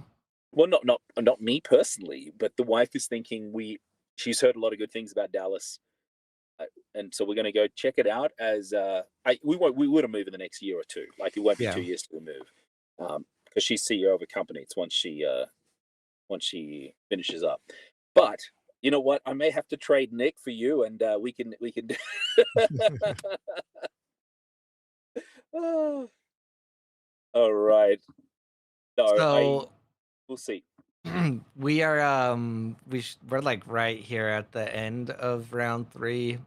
So a conversation we were having earlier before you joined was about the exalts, because with that new article all of them have now been revealed, and it's where a lot of us are actually not in total agreement on which ones are the best. I My guess I'll just say that for those people that want to look at the article, just look at the photos and scroll, and you'll be able to Yeah. see them all. Like the pictures of the card. It will start with a Manamoth that every player that is actually, I guess, goes into the tournament gets a Manamoth. Heck, you know what? Even if I get the tournament just to get a Manamoth token, I'll just play one and drop. But Yeah, the tokens are very, very nice as well. My official ranking of them is, I think Ortis is the best and possibly maybe even OP. And then yeah, so Muna. and just with that one, so that's a Strappy or uh Astrape, which played from anywhere, create 3 mana seed tokens in your landmarks. Then I gain 1 boost per card in your landmark. The good thing is this is really tailored to the new hero. While the other heroes can get potential benefit, you're spending 6 resources for nothing back, or for potentially 3 resources back. And I think that's beneficial to make sure that you're not giving Sigismar everything. Yeah, I think Siggy is the only one that maybe doesn't play it in Ortis, but I could see every other hero playing it, because you are essentially playing a 5/5/5 for 3 mana, and Mhm. then having that versatility. Yeah, I think Um, it's good. And it's 6 resources. That's great. Honestly, this might be great for all hero. I even for Waru, because it mhm, gets anchored yep, or gets slept, I guess, the first time. But okay, yeah. what other ones have you heard are good? I think Muna is the second best. I think it's strong. I don't know if I would consider it OP, because I think there's a lot of counterplay and ways to shut it off.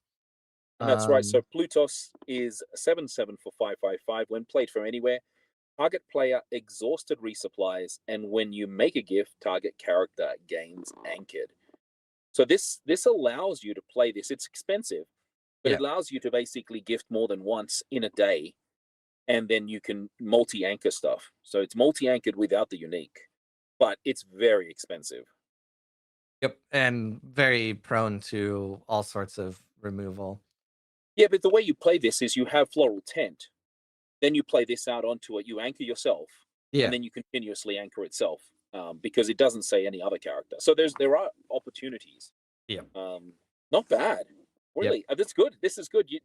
Anything that's a hate towards the hunger is a good thing.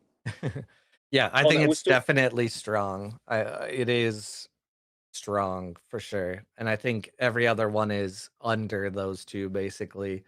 If I had to pick an order, I think Bravos and Axiom are maybe around similar, and then Lyra and Ysmir are like at the bottom. From how I read them and envision them currently. Yeah, Bravos is really good for Soul, and I love that it's really targeted towards one hero. It's very difficult to get this off in any other hero, because they don't usually play the um, rush mechanic. Um, I'm just reading through the Axiom one. Pay me for 1 less if you control an exhausted permanent. Okay. So once again, this is really, each of these hex arcs is really dedicated to the hero that is in the set, right? Yeah, So yeah, I don't Valeros I don't mind at all. So, and the reason I don't mind it is you're getting a spell for free, Yeah. and so like it. Yes, it's a 3/3/4, but if you think of it, it's in Moyo, you're getting 3/3/4 for 7, plus you're getting a 2/2/2 token, plus you're getting a card draw, plus whatever the benefits of that spell is. That's pretty good. Yeah. I even though I think it's at the bottom of the ranking, it doesn't mean it's like bad or horrible. I think it'll be less likely for you to see the Ysmir one like pop off and be crazy, Hmm, especially because it's from hand. And some of the other ones are from anywhere. that's Makes it true. a little harder. Yeah, the Um, only other one from hand is Lyra, which is Boy Boss. yep. And the Lyra one is fun, but it is very gambly, much as Lyra likes to be. But either way, if you play it or not, you're getting to choose a card from their hand to discard. It says random card. Yes. So when they reveal a random, so they'll put their cards, you roll the die, whatever it is. But either way, it's a free card. Yeah, Like you're taking this is you're putting stats on the board and you're basically doing Baku. yeah, And yeah, and then on the other side, I think all of them well, like these ones when you play it from reserve at the low cost, it's overstated. Like 4 resources for 6/3/6 overstated. Your Maleros, who is your Izmir player, 3 resources for 3/3/4 overstated. So I'm looking forward to getting this. I think getting a playset of this is going to be pretty difficult though. Looks like we're still waiting for the end of round 3. yeah. So round 4 should just be rolling up right now, and I'm pulling up table 3. P2 versus Altered Bravos. I can't read the rest of the name because it goes into the flag. Um, yeah, so Marv in the stream chat, their ranking is Muna, Bravos, Lyra, Ortis, Ysmir, Axiom. So it is, I would say, highly debated, Subjective. yeah, on which um Hexarchs are the best. I've already given my reasoning why I think the Ortis one is OP uh, during this live stream, and then also the recording we did last night. I break it down for Altered Corner, so I won't say it again. But if you want to hear it again, Oh, there's where you can hear it.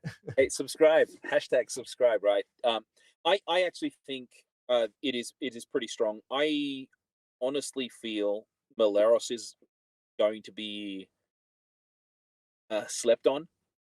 1x though, he said 1x with being the Bravos one.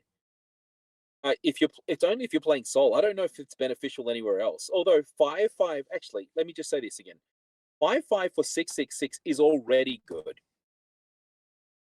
Yeah, and it's funny because the Discord was telling me that Soul would not play the Bravos one, and that it's good for Basira and Kojo maybe. It's 5 resources though. Like it's your last card you play. I am very, very interested to be vindicated and be correct as usual when Oh, the I game I is actually being like played. yeah I like Spura though, who is the Axiom one. I think there's a lot of gameplay dynamic that hasn't really been explored, and that is wanting to put your things exhausted, Yeah, and we've never really had the chance. You haven't really exhausted permanence as much, right? There are some, I believe, but this yeah. So exhaust more permanence, get all these benefits. You could almost end up paying this for free, and then you can ready permanence again. No, look, it'd be cool, but it's running through a lot of hoops. I'm excited to see how this works. Honestly, um, let's see how we go here. Man, I've only got another 15 minutes. Unfortunately, I'm not going to get a chance to get the next round. But is it Freeloader that's going to join us? I Or room? do not know if anyone is joining after, so it might just be me closing it out. Okay, sorry about that. And with you getting a job, we may have to figure out how if this cast is going to continue. That's the other part. Who can actually take on the lead? Um, and honestly, I do think it's useful to have that English cast of these games to continue to promote the game on this side of the world. Are you okay if we go to table 11, which is Ravon against Demon something?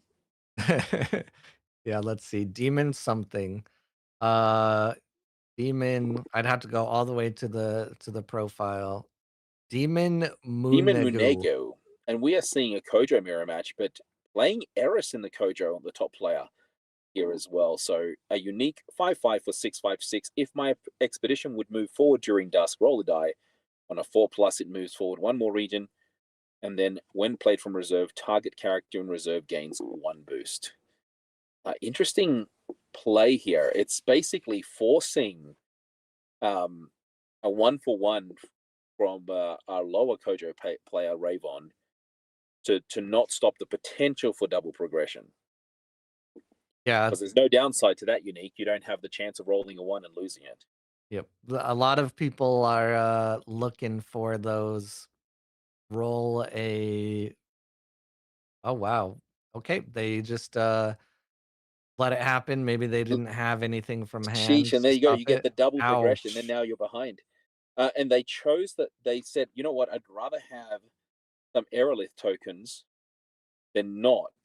Not sure if that was the right play in my mind, but you run the risk, right? You run the risk. 50% chance that it would have progressed. 50% chance it wouldn't. Oh, sorry, that it wouldn't get the double progression. So tell me about your. So you and I are both playing Aurak right now in an Aurak only tournament. What's your build like in case I play you? It is the perfect Auroch build, and I am Oh, going to be the best Auroch in the world. So that's what you got to know. so who are you worried about in the tournament in terms of being the best player? El wee wee. El Wee Wee, but he doesn't play Aurak though. I know, but he's already won his first match, so got to Okay, be something there. so we've got 14 players, I think, that signed up on this. So I've got my first match. I I ended up playing. Who did I play? Trying to remember. One of the caster guys. He runs his channel. A guy trying, and he played very very expensive stuff, and I'm like removal, sleeper, and I'm just like this is great. uh, just giving some of my trade secrets. Okay, second unique coming out here. This time it's the Halua Raging Leviathan, 6/6 for 6/6/5. Very good stats. And when played from hand, you may discard a card from your reserve. If you do, create an Aerolith token in target player's expedition. They're choosing not to do that. But we'll see. Yeah, this this Kojo is very interesting. Just plays an Eris out full send, then plays a Halua out Yeah, full send. and it's more like, well, let's see if you want to try to beat me, and they may double progress again. 2-1. No, they're not. Let's see if we've got something here. Will they cover it? Yep, they will be able to cover it, and at least they're getting a ramp. So maybe that's going to help them in the end with Ravon getting a little bit of ramp and a little bit of support here. Wow, barely able to cover with the stats with the cards that they had. But Yeah, still, this two progressions is hard. yeah, this gets scary. Oh, Ooh, and resupplying that is not super helpful either. This gets scary because the Exalts player is so far ahead and has the Eris in reserve that they can probably just risk it and place it on the companion side with Buddha, and then their other 2 mana, if they need it, can be all sorts of things, could even be a rage, on Buddha. mm-hmm. Very Right. interesting. Yeah, I'm seeing a lot more people start playing boosts onto the Buddha. But because it doesn't have fleeting, so it removes the effect of fleeting in some cases. It allows you to take not just rage, but also the which is the one that lets you draw as well. Not mechanical training, physical training. Physical, yeah. All right, a unique coming out here from the other side. Sabotage when played from anywhere. You may put and then when played from reserve, you may put a card from your in reserve if you do sabotage. That isn't bad at all. Triple sabotage over time.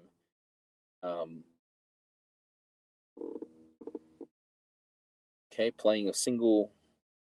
What are they going to boost?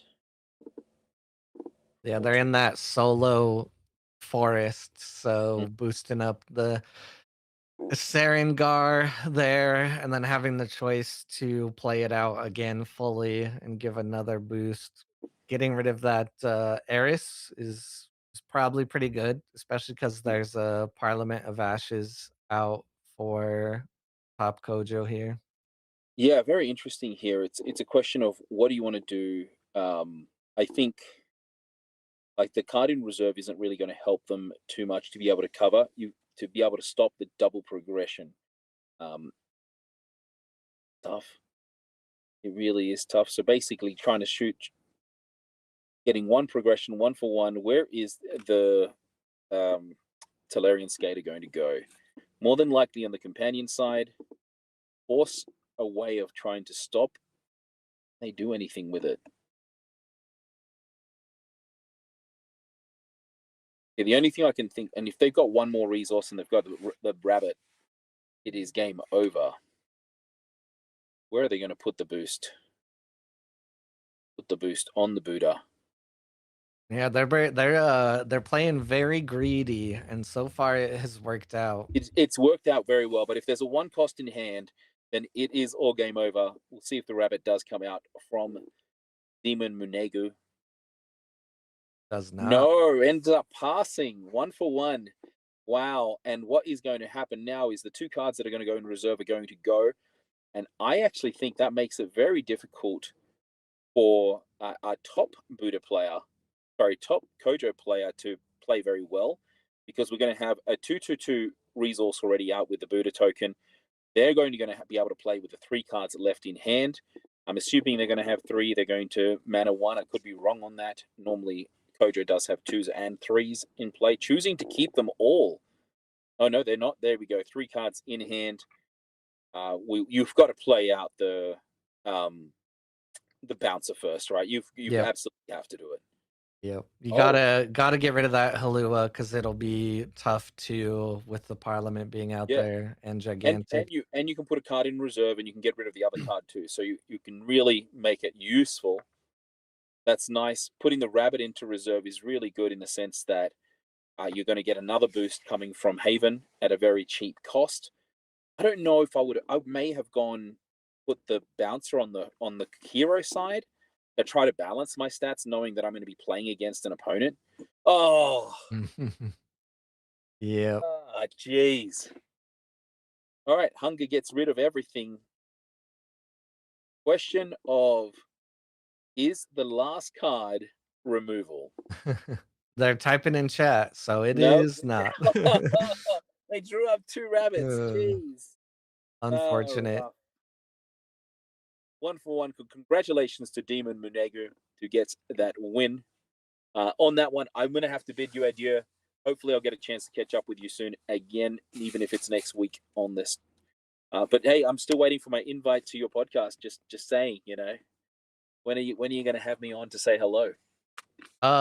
2 weeks from Tuesday. 2 weeks from Tuesday? You mean like never? I don't know. When I run out of ideas, which is almost, because last night we just did a review of what decks we're currently playing, because there wasn't a lot of news. Yeah, there was no news this week. Yeah, we had a bit of, Nick always gets negative. Not negative. He's like the sourpuss, I guess, at times. From my end, Nick and I are actually doing a caster's duel. I know you made fun of the name because he's not truly a caster. But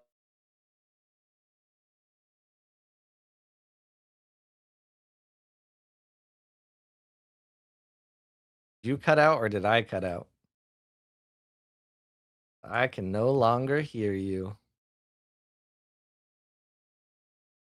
I think I'm good on. Oh, bye, Chili. uh, seems like something went awry there. VGA was also giving me a little bit of an issue though. So I think as far as I can tell, everything's still good on stream.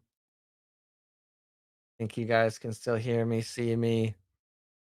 Let me bring up table, see if it loads.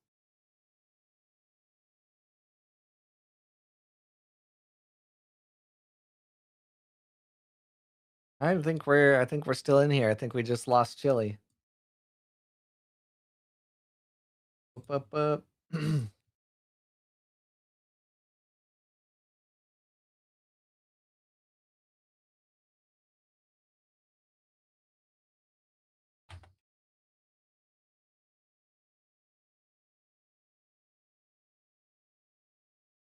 All right. Let's see this Cowrie versus Siggy here. Is there anything Cowrie can do? Seemingly, the answer is going to be no. Going to be in a very tough spot going into the next afternoon.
All right.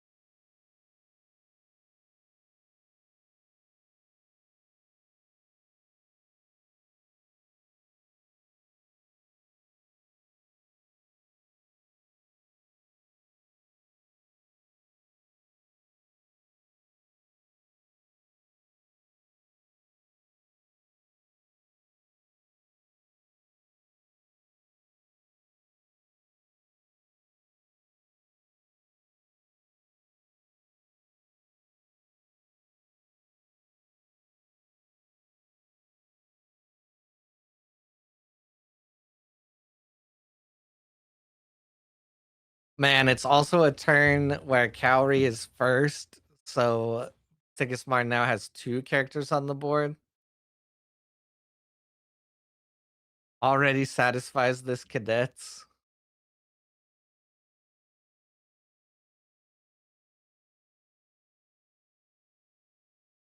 Drawing a card is good though. We'll see if Cowrie has a way out of this.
So far, not very much has happened in the game.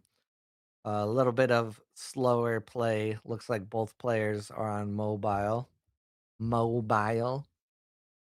So unless chat starts talking to me when I'm by myself, I'm gonna be chilling here waiting for this match to pop off.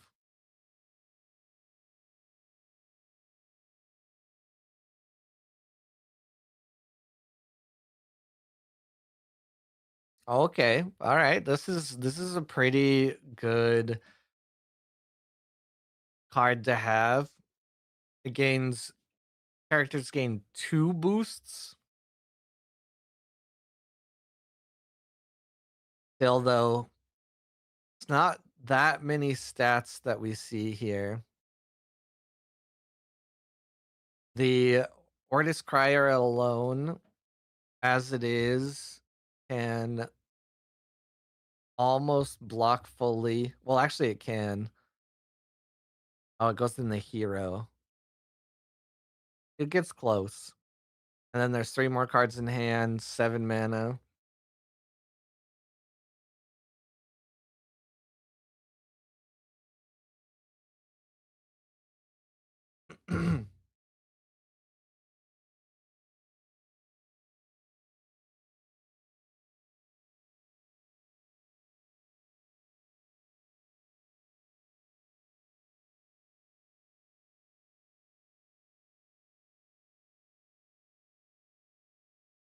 I guess I could also watch multiple games at a time.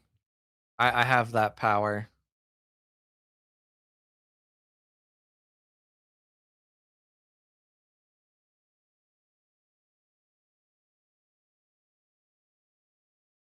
And the chances that there's removal in that hand of 3 cards too. We know that there's the soar.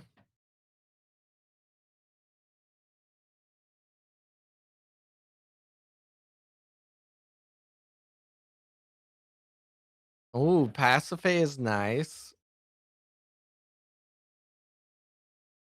I feel like optimal option would have been if you could have ascended one of the expeditions, but the mana is not there. Oh, well, that ended. This might be one of the last games.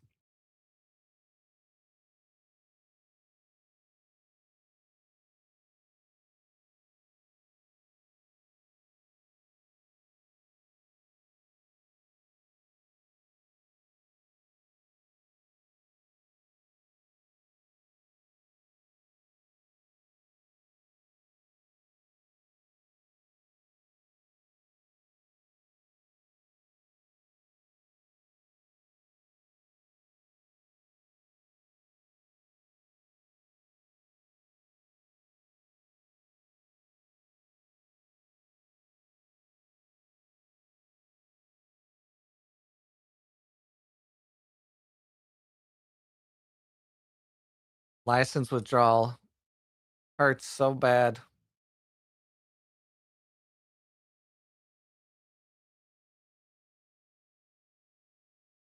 Man, the soar would have helped so much, but just 1 mana short. Unfortunate. Alright. That's gonna put us close to round 5 starting. We're gonna take a quick break, and then we'll be right back.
right. Sorry, I took a little bit extra of a break. Went and heated up some coffee and whatnot. But we're just in round 5, and there's a table that like hasn't really started. Oh no, server maintenance.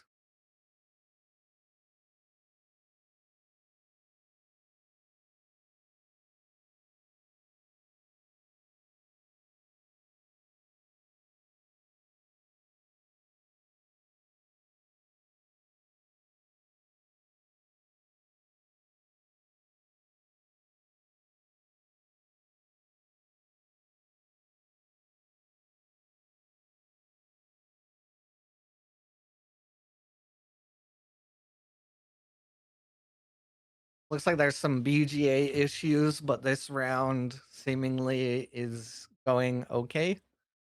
We just watched Zarp, didn't we? Um, so 5, let's see. Down to here is undefeated. Freeloader's not undefeated, is he? Oh shit, he is. I guess we gotta look at the world's best Kojo.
This Ortis accountant is going to be pretty potent. Able to come out over here on the companion side and sleep the Mighty Jin, or come out on the hero side, sleeping the Tiny Jin, but that would remove a boost for it and still allow Freeloader a aggression, but they choose not to use the sleep. Interesting.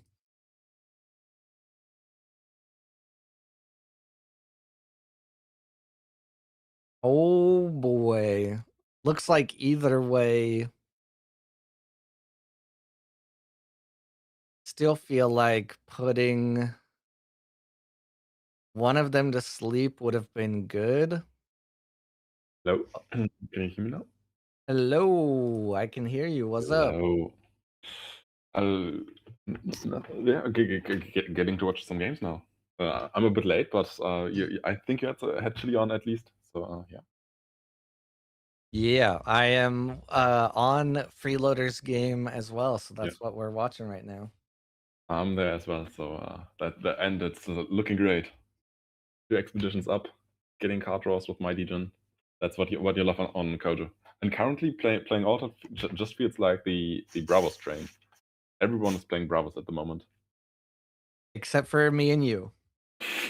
Yeah, I'm trying my best on Varu. I might have a new very hated deck, but yeah, I still have to test that deck a bit, and then later on people can hate me for that deck. Do you want to yeah. do you want to leak what you're gonna play at the winter finals? Oh, I'm not quite sure yet for that. I'm still trying Varu for that. I currently have a nice setup that I like, but I'm not sure. It's not really consistent. Fair enough.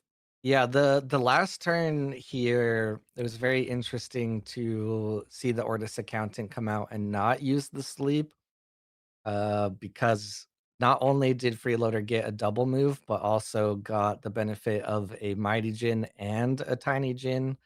So that was pretty big turn for Freeloader. Yeah, and also I think there are different configurations for Kojos, and some of them run Haven Bastion and some don't. And here we do see this Haven Bastion, and I I actually must say I think the Haven Bastion is still pretty strong in Kojo, and I do like the lists a bit more that run this instead of those that don't. So yeah, we really Yeah, like this card and really hate playing against it. It feels so strong. yeah, it seems really good, especially with Leviathan Spotter and Sarengar being such big pieces of the deck. Very, very good benefits from reserve and then good stats from reserve as well. Yeah, and great here, especially now in that mono forest expedition for the Sigismund, just blocking with the Sarengar. Such a strong card. Ooh, we see a unique yellow cards, and that's a lot of water. Drawing and just playing a decent bushy. That's pretty. Ooh. So the spotter is rushing to draw or otherwise resupply, and especially with the Haven, also just getting the resupply is pretty good. You get an additional card that you can immediately get the Haven value out of. Pretty sweet wings to jump up. Yeah, I'm not sure if the Sigismar read the text on it. Oh, uh, yeah, it has a secondary effect. Yeah, because when that you seems like pass it's playing. first, you can have something gain 2 boosts and fleeting. Yeah, that seems like a double advance as well. And yeah, the last actions were pretty fast, and yeah, that's how to play a game of all that. That's how I like it. You Just you go. you like playing go fast? I thought you liked Yeah, the opposite. no, I'm always playing fast. I mean, technically, you are correct in My some opponents regard. are just playing slow, and I'm Alright. giving them enough time to think long about about their options. But I myself, I'm playing fast. I'm just giving a Uh, lot of opportunities to think. alright, let's go to table 4 now. Okay, okay. TFZ against Oh yeah. FUG Arthur. Oh yeah. I I've played against Arthur a few times recently, and I thought it's pump out, but I think it's actually not. That's just some other FUG member. Oh, you thought it was an alt account of some Yeah. sort? I did think that at first, but since I queued into the person I thought it might be, like 20 minutes later, I think that was indeed someone else. So, as a renowned, Muna hater, what do you think of Muna this past month? I still don't really like the mass anchoring setup. This currently seems to be a bit more fun with the Persephones and the Daughter of Yggdrasil and maybe some Hydrocanas. But also, yeah, this seems more like the Hydrocana setup where you just try to low-key your opponent, draw a bunch of cards, and yeah, just play big stats. I like Battlist a bit more, but also I'm still not a great fan of Hydrocana.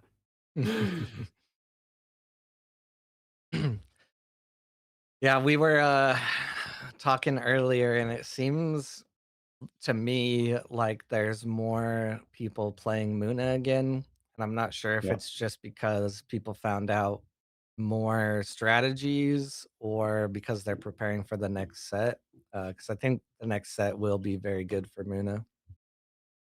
Yeah, I think I've especially seen a rise in Rin and more of Ascent style Rin, and I really like that deck and thought that I might try that version as well. But also, I've seen a few more Arjums that just try to play draw uniques, like draw a card at dusk and just get additional value out of the anchoring from Arjun. Those are also pretty sweet. Yeah. The downside is we've also seen more festival and, Yeah, I hate that is parties, true. so Yeah, I do like them, but yeah, festival can be difficult to deal with. I also don't really like losing to festivals, so yeah. Also, the reason to try to be the faction leader in bigger tournaments. Well, then why aren't they playing yeah. Ysmir? Yeah, that's a good question. There's very little Yasmir currently. Or is there Lolsk playing today? That's also a big Lindway player. The I think so. the small step giant leap resupply list. That might have been the list that I'm picking up next. I might already have some uniques for that in preparation. Of course. Let's see. Yeah, Ysmir last week was by far the lowest played. Okay, yeah. Um, I'm surprised. I looked at the first weeks of Aces, and I think there was quite low of a representation for Traced, and Yeah. that Traced isn't. I think it's still performing good, but it's not really representing in play rate, I think, at the moment. But yeah, it's definitely still a strong deck. But currently, Bravo seems to be faction to beat. Yeah. Last week there were 27 Kojos. Okay. Yeah. That's quite a lot. Well, not last week, but week 7, because 39 cards is Okay. kind of in a Oh, yeah, hold definitely. right now. But Yeah, I heard. there were actually more Muna players in week 7 than Ortis players, so Okay. That's interesting. Yeah. I've seen also that I've played in a lot of tournaments recently, and I've seen that I was playing Varu a lot, and in a lot of them I got second or third while not getting the best performances, but there weren't that many Audis players showing up. So I got higher placements for the faction than I'm used to on Varu.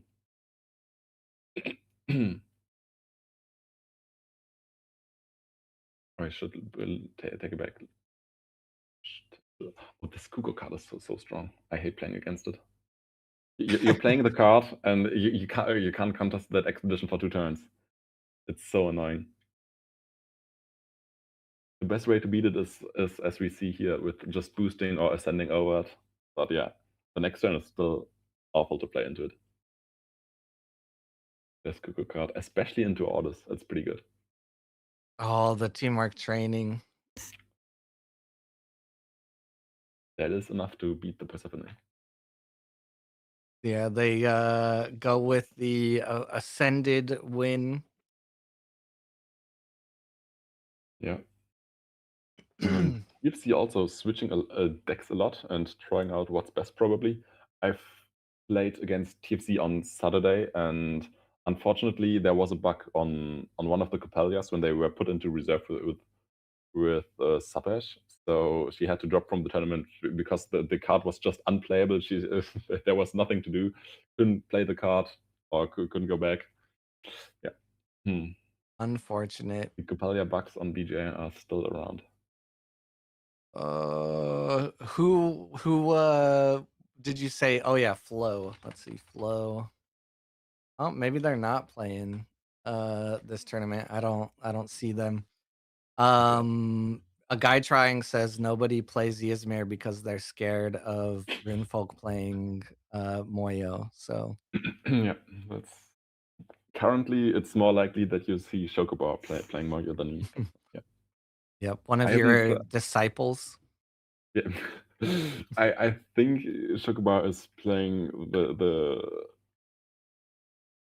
for I think probably the same amount of time, but also has always played a different configuration than I have. And I've seen his most recent version where he's trying to not win with small step giant leap, but it's basically hostage, but he has a setup where he just has a unique that draws whenever he creates a token, then tries to exhaust up to 5 cards in reserve, and then just play Flood of Moths, draw the entire deck, get an infinite stats, and basically get the Flood of Moths to 0 cost, and yeah, just repeat that card over and over again. And that's a really fun approach to the hero. I'm on table 3 now. Okay. Do you have the stream chat up? Just now, yeah. Okay. I was gonna say you got the Runefolk fans in chat. Oh yeah. So we actually watched a little bit of this Kojo earlier, and the strategy was super interesting. They when they were at 5 mana played out a Eris unique that didn't have the roll a 1 drawback, and they just full sent that, and it had good enough stats that they pulled it off.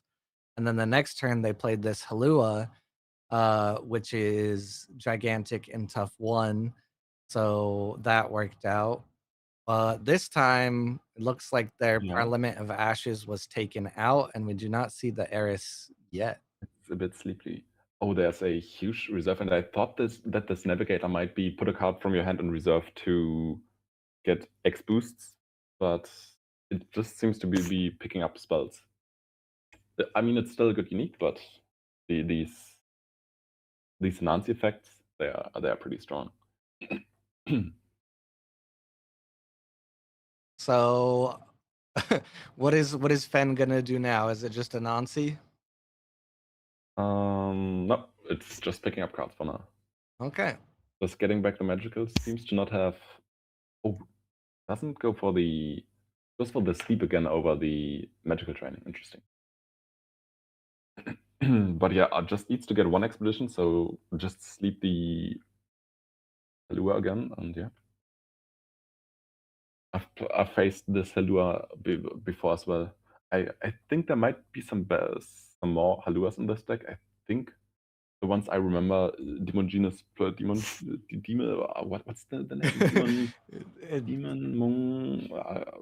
It's cut off on my screen, but I think I remember stronger stats on Halua in their deck, but I may also just be wrong. But I do remember facing these Haluas. Yeah, it's pretty good. Just stats for gigantic, and then if you Yeah. have your Parliament out, it's tough to. What are they gonna reveal? Just show a hunger just for fun. Yeah, why not? Yep, of course. I mean, I can't really play it now, but it's there. Yeah, they don't even have the leftover mana to rage it or anything to hope to block. Yeah. Yeah, and even if you play it, it's just getting Twinkle Twinkle because you know it's in the hand, right? Yeah. Yeah, that's the power of Fen. You just get so many sleeps at the end, or you just in general get sleeps. It's kind of like Afanas, where Afanas in the end game wanted to always just beauty sleep, and Fen is now doing the same with Twinkle Twinkle, or pretty much has always been doing the same. But yeah, it's just such a strong late game card. I feel like Nancy will just take one of these sides. I feel like there's not much to do here for the Kojo. And I'm happy, of course, to see a Fen take down a Kojo. Take down the plague of Bravos. Yeah. Too many Kojos in the world. Yeah. I mean, currently it's more Basira, but yeah, still Kojo and Basira are represented a lot. Yeah. We haven't really run across a Basira in today's event. Okay. So I wonder if there's any that are gonna make it towards the top that we'll see in the last 2 rounds.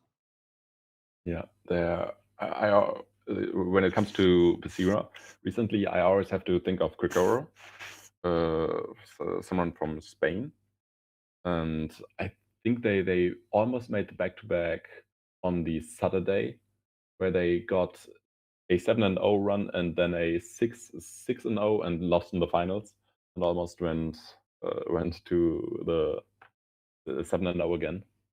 Yeah, didn't quite make it, and yeah. And now does the Fen have the Anansi here? The Anansi would win, but would it? 1, 2, 3, 4, 6, 8 stats. Yeah, Anansi should win. Let's see it. But is it there? And yeah, there it is. still has 3 mana left from the discard effects. So yeah. Yeah, it is nice to see Fen back around. She left us for a little bit. Yeah. But I think Matt did finish out the last season also in, I think, top 20, top 30 maybe on the ladder with Fen. So yeah, it's definitely also a big Fen player. Nice. All right, GG's there to Fen knocking down one of the Kojos. Let me refresh. Looks like a lot of our top games are finished. All right, here's the hot topic of the day. Which Exalt do you think is the best, Rune? We've seen 3 so far, right? We've now, as of today, seen all of them. Oh, then I didn't look at all of them yet. Then I have to check them real quick.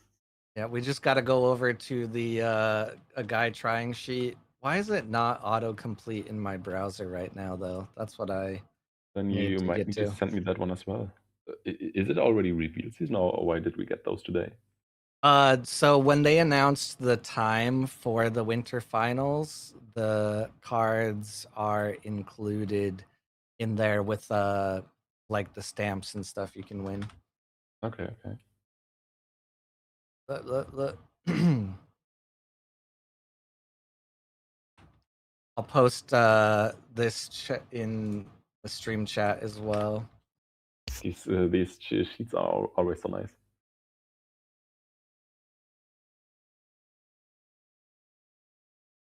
Now I just need to find where this where the Excel cards are. The other good question for you is, are you going to play the Ortis one in Waru? Probably not. I don't think so. I mean, I'm a bit happy. There's the, what is it? It's the Rekka Investor. That's at least a Burr and does something at dusk. So Varu Yeah. actually gets benefit off that card with getting 2 mana seeds. I'm not sure yet if it's actually a good card, but I will definitely try that one out and finally getting a Burr again. And I'm also hoping that it gets some good uniques as well. Because if you're not playing Varu with uniques, what are you doing with Varu, right? Yeah. I will say, I think the reason that a lot of people don't see the Ortis one for as strong as it is because they are undervaluing mana seeds, which are gonna go absolutely crazy. And yeah, I can imagine some of those investors having crazy uniques or some other uniques that are just throwing mana seeds everywhere. And the Ortis Exalt is just going to compound off of that. Okay, so the Lyra Exalted card just plays a random card from the opponent's hand. That is interesting. Yeah, it is fun. Wait, these have the world stamps? Why do they have the world stamps on there? Because they are part of the prizing for the finals, and that's Oh, I see. the only way they've been revealed so far. Okay, I see. I was so surprised because the other ones I knew so far didn't have the stamps on there, but that's pretty cool. Yeah, And then I think I'm just missing the Axiom one. I think the other 4 we've actually seen it before. yeah. The Axiom one should be on the sheet as well. Yeah. It's Sphera, number 11. I think I don't know if you get one of each of these, but you'll get one because you're a qualifier. So Okay. That's pretty good, yeah. what does it say? Prize structure. Oh, has that already been revealed? Yeah, the article today.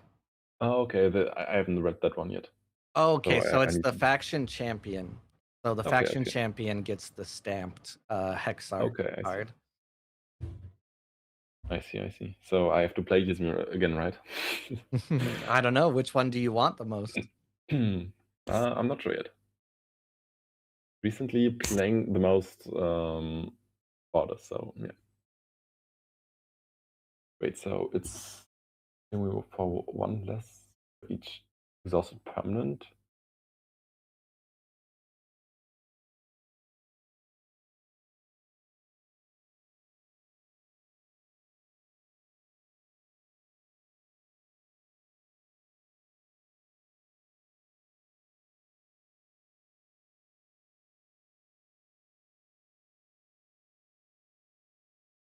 Okay, yeah.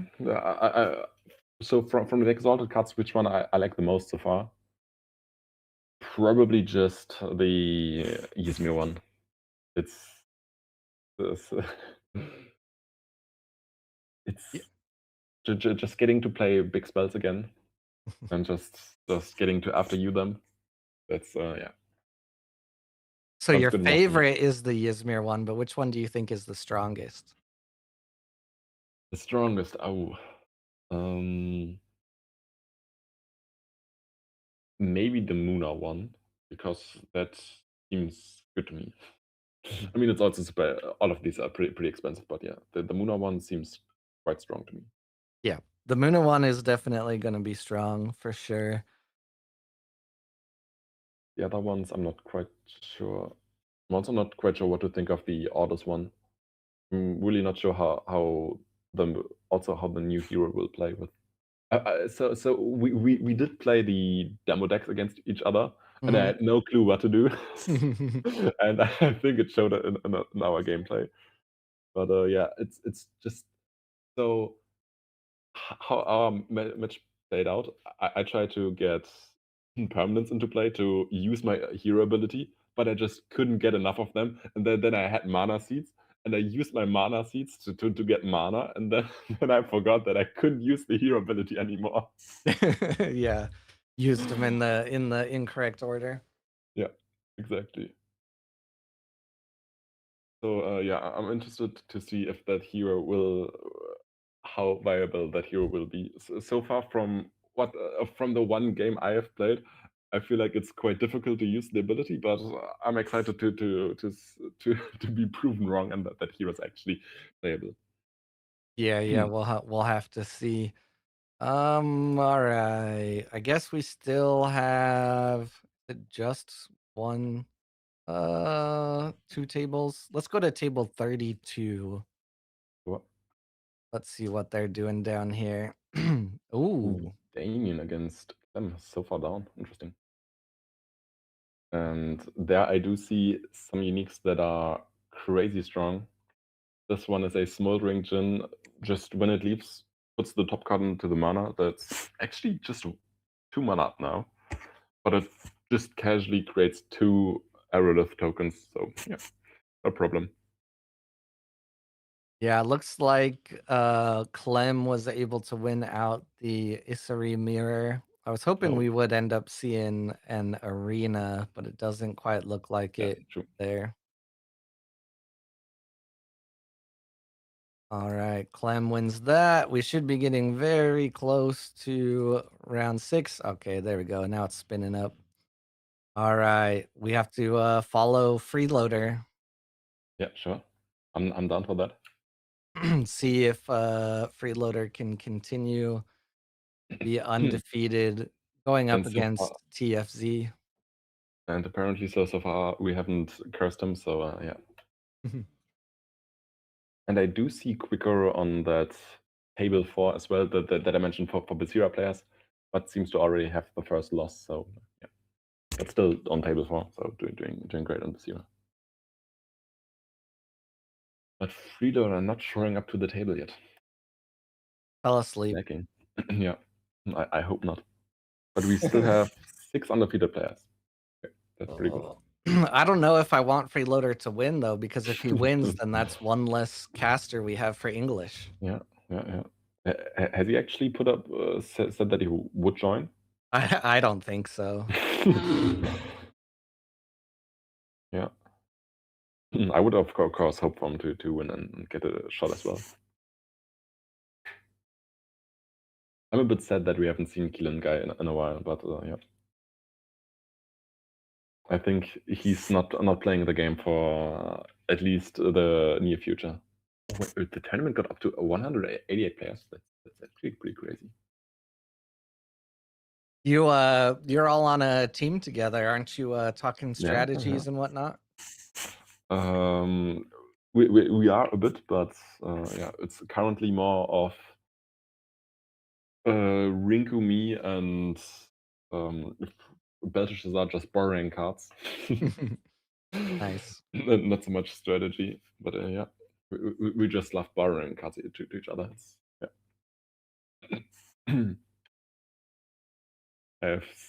I currently have so many cards that aren't mine, and yeah. As long as you keep good track and don't lose uniques everywhere. That would be rough.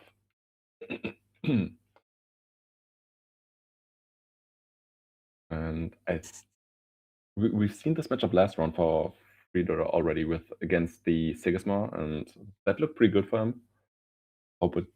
I of course hope that it stays this way, but of course TFC also a very very strong player, so could go either way still. Yeah, we'll see what choices Sigismar can make to come out over the top here. Very good turn, maybe possibly would be if there was a fire rabbit sitting in the cards for freeloader, The but 2+1 also opener are always good. yeah, also kind of depends on what Siggy plays here and how strong it is. Yeah, if the Sigismar Oh, okay just passes here, that's not what I expected. that's not too great of a start. Yeah, yeah. As Kojo, you're pretty happy just committing a spotter to get a 2-0. Especially since that card, if you have a 4-cost, will just redraw a card. So you didn't really spend a card, and yeah.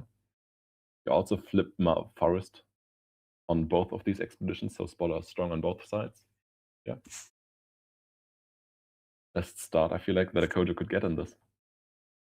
Oh, interesting. Not something you see very often.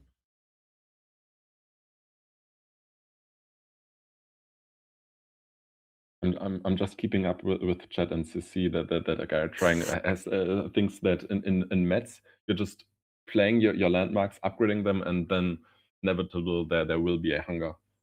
What is that card doing here? Yeah, I think the literally the only counter to a bunch of mana seeds is the hunger. Otherwise, I mean, you're not going to spend some kind of removal on a mana seed. And even if you Yeah. do, you can only remove one at a time. Yeah. So It kind of feels the same with currently with 2-cost permanents when you don't have Grems. You don't really want to spend resources removing a permanent when it's positive for your opponent to a positive resource trade for your opponent too. So, yeah. But Grems, of course, you remove any permanent you see. You just don't care. It's too good. yeah. I think this strategy from Sigismar isn't bad in general, but it's really rough against Kojo. We'll have to see Yeah. if there's something that starts equalizing here and getting some 2 zeros for Siggy. Yeah, I'm just checking the list here for the Sigisma. It is just draw uniques. There are 2 silences, but otherwise it's pretty low curve. But maybe just got stuck with just removals, an opening hand, and with a source maybe. It Hmm, still seems unlikely to just pass day one without any other options. But yeah, sometimes I guess it happens. unfortunate. Now the Discord is going to start talking about mulligans again for 2 days. Yeah, that happened a few days ago, right? I've not seen much of it, but I saw that there was a discussion about that. Yeah, people were posting full on paragraphs about mulligan. Yeah, why not?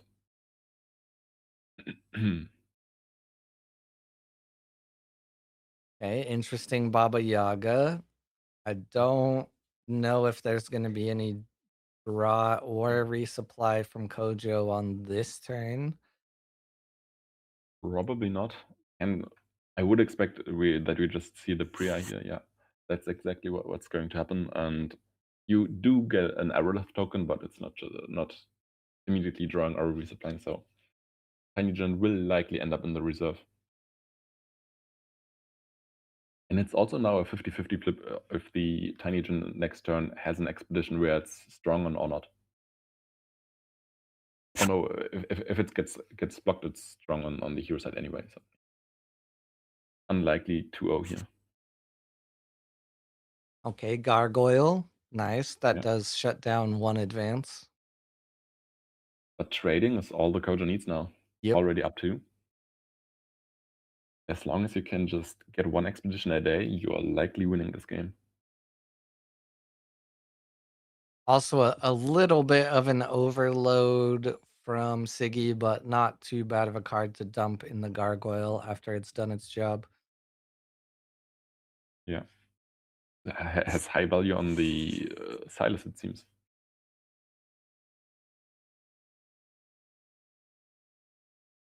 High priority on the Silas. But yeah, it does have a lot of cards, so it is a 4 mana. Okay, 4 mana 6/6/6, and there's that Jack Frost. Pretty good turn to Jack Frost because the Kojo is likely overloading the reserve for 1 or 2. But Ouch. with a Haven, not a good resupply, but 2 cost plus the Duel of Grid likely gets a trade into a Silas play here. And I can't really imagine that TFC wants to spend a lot more cards here. So now probably most 2 costs plus the Duel of Grid should get a 1-for-1 here.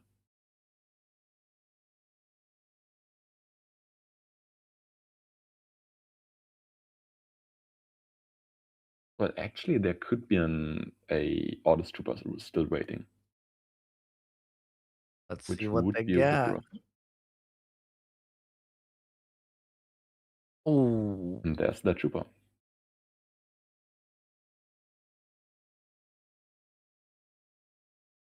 So Sigisma is now at least getting back 1 expedition, just down 1, and Kojo can't advance this turn. And yeah, the card advantage currently is definitely in Sigisma's favor since they also draw another card right here. And yeah, drawing cards seems to be the theme here currently for TFZ.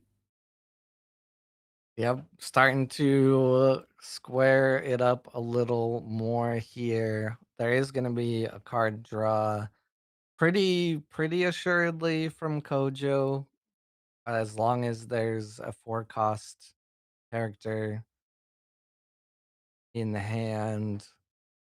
And we We'll have see. seen what was revealed the first time around from the first spotter? Was it a Mighty Djinn? I'm not sure anymore. That sounds about right. And also now has the Buddha again, has 2 Havens in play. So this might be looking for a 2-for-1 again. But of course, there's also that Jack Frost, so shutting down one of these cards in left in reserve here. Yeah, there's still that Mighty Djinn around. Also, the Kojo into Sigisma matchup is one where you probably aren't really allowed to play Hunger because there's just that Sandman on the other side that Mhm. you just don't really want to play into because it's kind of just giving up a 2-0. And if you just had 1 expedition as freeloaders right now, you would just lose the game. But yeah, that's probably why we won't see Hunger in this matchup. Yeah, not to mention Sigismar doesn't commonly, at least in the current meta, have a lot to take out with the hunger. Yeah. A lot of them don't play landmarks right now. Everything's pretty low to the ground. Silas is no longer in the reserve. There's just a bunch of cards in hand. Yeah, and also one of the big strengths currently for Bravos is just the amount of ramp they have.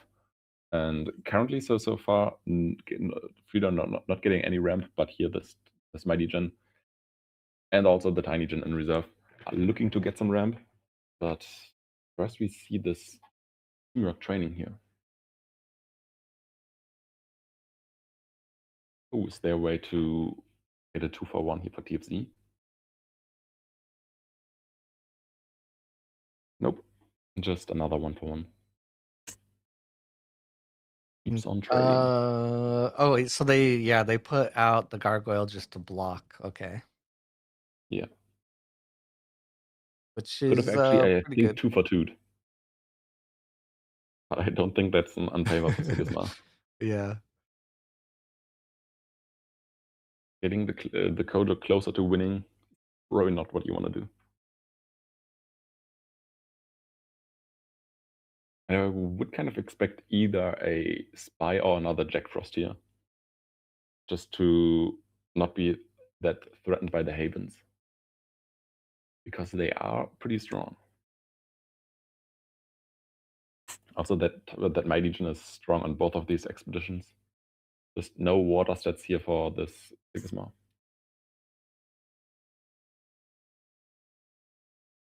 Yeah. I was there's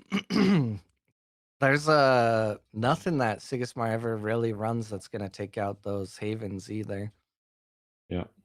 Well, you do have license withdrawal, but as I mentioned earlier, you don't really want to spend a 3-cost card on a 2-cost card that even gets another resource. Yeah. It's just a bad mana trade plus a bad resource trade. So yeah, it's unlikely that these havens are ever being removed. And we do see another Silas. It's not even outstudying the Mighty Legion at the moment, which is a bit sad. Yeah. Does draw a card though. Maybe all the answers are within that drawn card. Yeah. I can only hope so, but just slow playing with an Auto Trooper is of course good, but it's again just beaten by what's in reserve here for Koja. Ooh, Sandman. Sandman. Actually pretty decent Sandman here, but just one card and you're trading again, and the Koja is starting out with Mighty plus Buddha then in the companion side. And that also seems very difficult for Koja, for Sigismar. Yeah, another Tiny Jin. Probably we might just see another card being played here just to get 2 cards into reserve and get more Haven value. Yep, that's exactly what's happening here. Yep. And once again, Sigismar overloaded the reserve. The Yeah. resource advantage is now shifted back towards Kojo. Yeah, but I had to play the Sandman here because otherwise that might have been just a 2-0 here, or yeah, 2-0 most likely. Yeah, seems like with that day one pass, TFC has just not had the cards they wanted since day one. Exactly. And also now 1 mana up for the Koja at least. Did make a pretty good job on just shutting down the mana gain here. Yeah, it's still looking rough.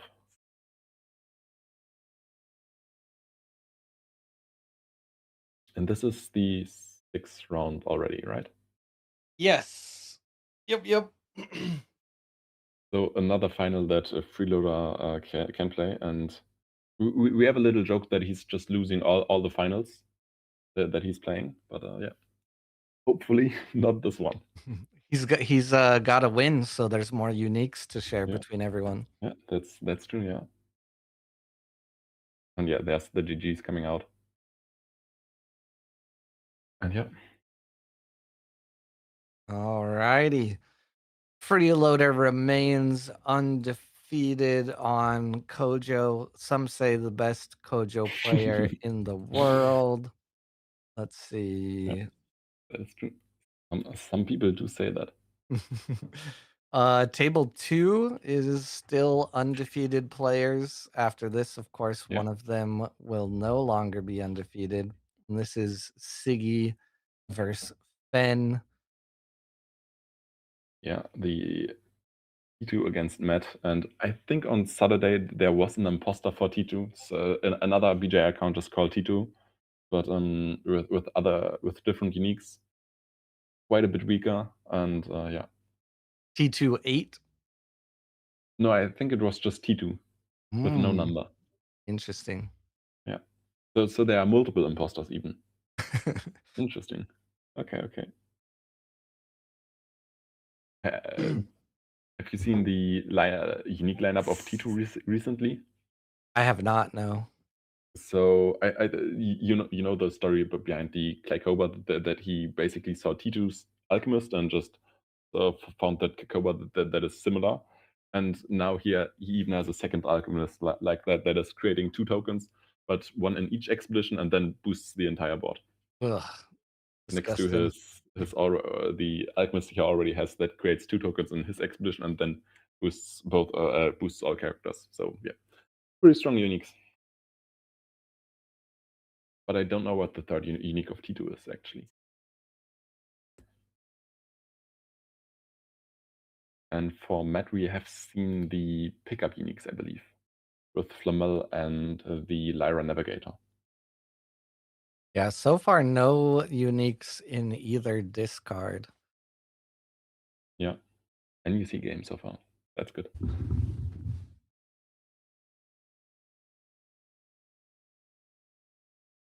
And Sigisma has a pretty strong lead here. Always starting with a lot of stats in the expeditions, being up 2 expeditions and in game point here. It's looking rough for the fan. I mean, Anansi is out of the way to beat at this stage, but can you get enough cards into reserve at this point? Yeah, 2 of the Twinkle Twinkles have been used. 1 Requiem. So there's still potential for more interaction, but 2 cards in hand and that's it. That's gonna be rough.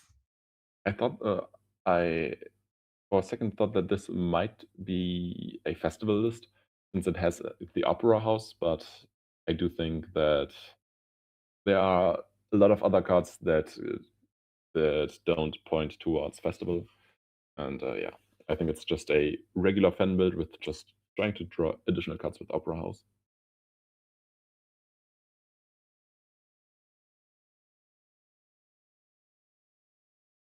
And we also already see the GGs here, and yeah, probably there's not much left to do. Oh, the license withdrawal. Yeah. That'll seal the deal. Was waiting to see what T2 had. Maybe we'll see Fen play out the last card for fun. Nope. Just a pass. Nothing that could have saved the day. And now another player defeated. Yeah. Let's refresh. Let's see. So that one's done. That means our undefeated players should be T2, Freeloader, and Spicy Mentos. Yeah, great name. Demo. Let's see. Demo, where are you at? You're too far down, right? Spicy Mentos is on Aphanos. Ooh, I thought Aphanis was dead, though. That is crazy. I've recently seen a build where someone played got also pretty high in the undefeated bracket, and I think that were uniques. The new Orders Leviathan that I'm not quite sure what it did, but it had great stats. It was a 5/5/5, and I'm not sure what the cost was, but yeah, and then the Aphanis just tried to boost up that Leviathan and get a ton of stats that way, and yeah, that looked like a pretty solid build. Yeah, I do love those giant birds. Yeah. Now that we have finished with the undefeated players, I'm gonna jump down to table 32. Since we have not seen either of these players, I believe. And it is a Traced versus a Kojo. Ooh. Yeah. And we do see a Yana unique here in reserve. Not a unique that you get to see often. It sleeps a target character, and if it's facing the Yana, it's sabotaging, and then also discards a character with hand cost 3 or less when played from reserve. Yeah, that's a pretty strong little agent there. Yeah, that's true.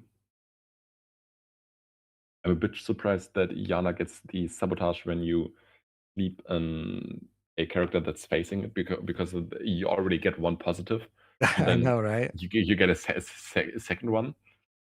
I would assume if you get a positive out of the sleep, that if you're sleeping something of yourself, that you get it. But yeah, Uh, the card isn't seeing a lot of play anyway, so yeah, why not get both of these? And now going to get all 3 interactions. Yeah,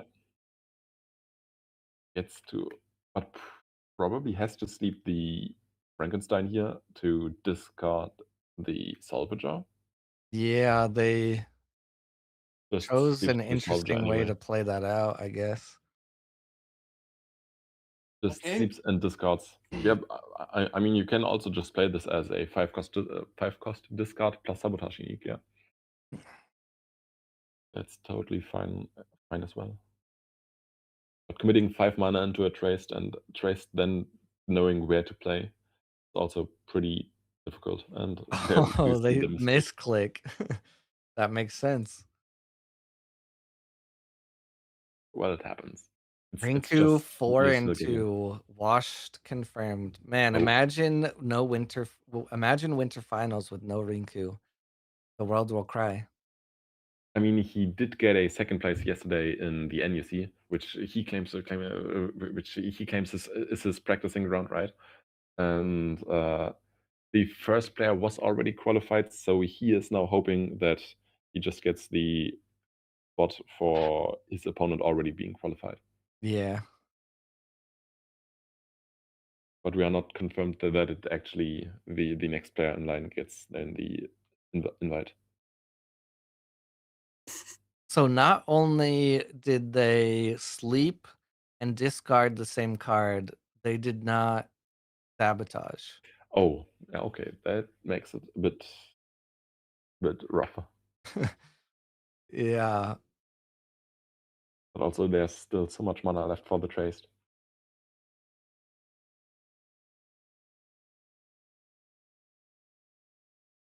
I feel like this seems like a 2-0 here for traced side.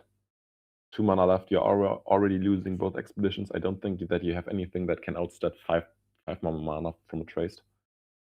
And traced still has 2 restocking stations, so probably gets the best cards into reserve again for the following day. Yeah. Very little resources left for the Kojo.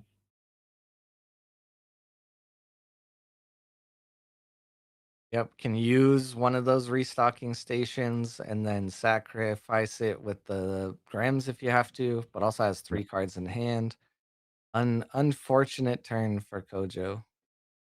If there was a fire rabbit left or something like that, I think the sabotage, the discard for the brass bug would have needed to come out, but still does it anyway, because yeah, why not? You're probably getting something better to keep around with one of your uniques. Yeah.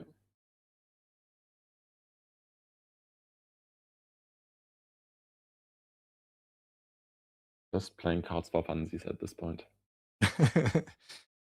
Got to But we show do what love you playing can do. cards. Yeah. We do love playing cards. Man, now this is anybody's game. Almost. I think just Trace gets to have fun at this point. But maybe a hunger can prove me wrong.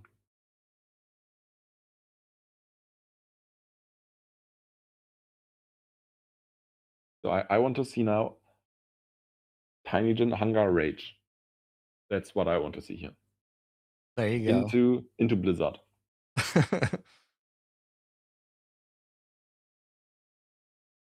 Let's see We if you did get see a your mana, wish. so we did see a mana, so that is possible from mana cost wise now.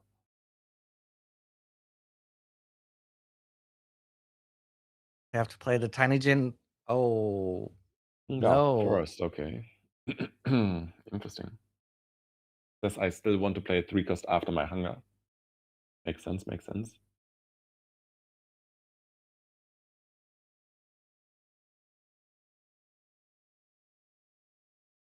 Let's see what we got in the discard for Traced here. Hmm. No booms or anything in there. There is a Merlin that has some removal, but I'll say Sep Sniffer. the perfect target for a boom.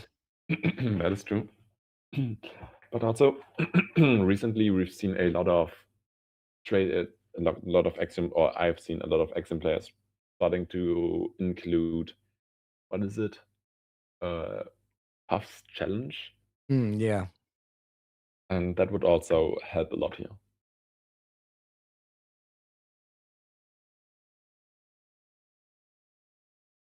Now thinking real hard what to put into reserve, and is there a way to send to reserve or discard this hunger?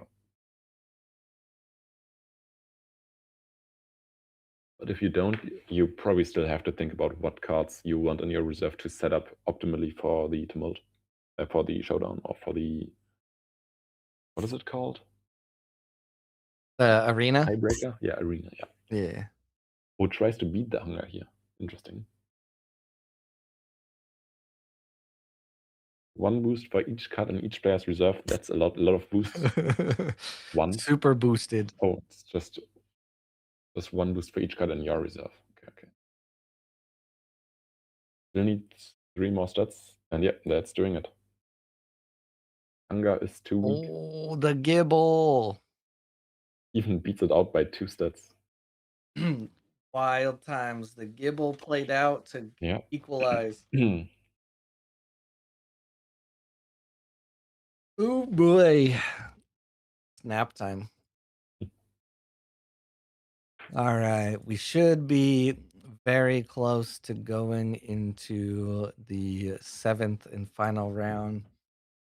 Yeah. While we switch over, is there anything you want to tell the people, room folk?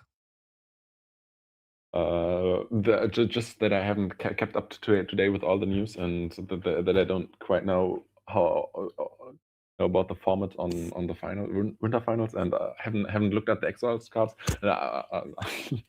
I'm not quite sure, but yeah, I'm still testing out, and I'm still trying to make the game worse for anyone wondering, and yeah. Trying to make the game worse. Trying to make everyone happy with my deck choices, of course. Yeah, That's what it's all about. I am definitely stoked to see how much more evil Moyo gets next set. At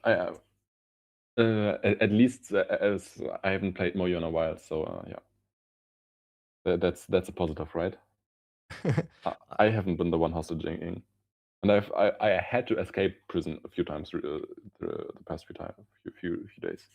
Yeah, that's what happens when you help popularize I can share for anyone queuing into either Chocobo or Wise to Series. I can recommend a deck for you that you might want to play against them. It's just play any deck with 3 Grand Endeavors in there, and you'll probably end up winning.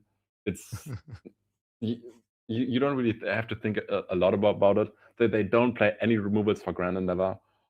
I might have told Chocobo today, and he might have said he might include a card that's called Shiva in the future in his decks, just just against random Grand Endeavor decks, but still just include a Grand Endeavors in all of your decks against them, and you probably just win the game. There you go. I would love a viable version of Moyo that isn't hostage. I think next set that becomes more likely, but we'll see. I have a lot of fun with Well of Tears Moyo, but it's definitely not super viable. Yeah, I've recently also theorized a bit about Well of Tears with what's it called? The Leviathan, the A.W.O.L. Yeah. just boosting that one up. But I think I hope that the rare version would give 2 boosts when you play a card, but instead it's just when you play any card, and not just a spell. Mhm. Yep. Unfortunate. I like the rare, and instead of a Lolo, I just play Sagita. Okay, yeah. That works as well, I guess. There is, I guess I can show it. There is a game that is kind of holding up the end here. A It's in a Trace tiebreaker. versus Basira. This is the first Basira we've seen on stream. Okay, I'm yeah. sure there's more hiding around. Yeah, that's pretty good hero at the moment. Oh, there's a huge late dance in reserve. Yeah. But I don't think it's quite enough. Or is it? No. Too many Anansis. Yeah. Unfortunate. But still a lot of stats.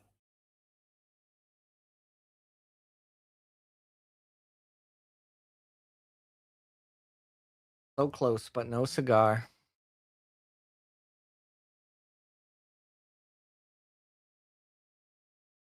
All right. Let me just show you my screen with all my games on everything. Okay, so in our team chat, Rinku wished Frieda good luck, and he just responded, hopefully they forget to play cards turn 1 and 2. Oh.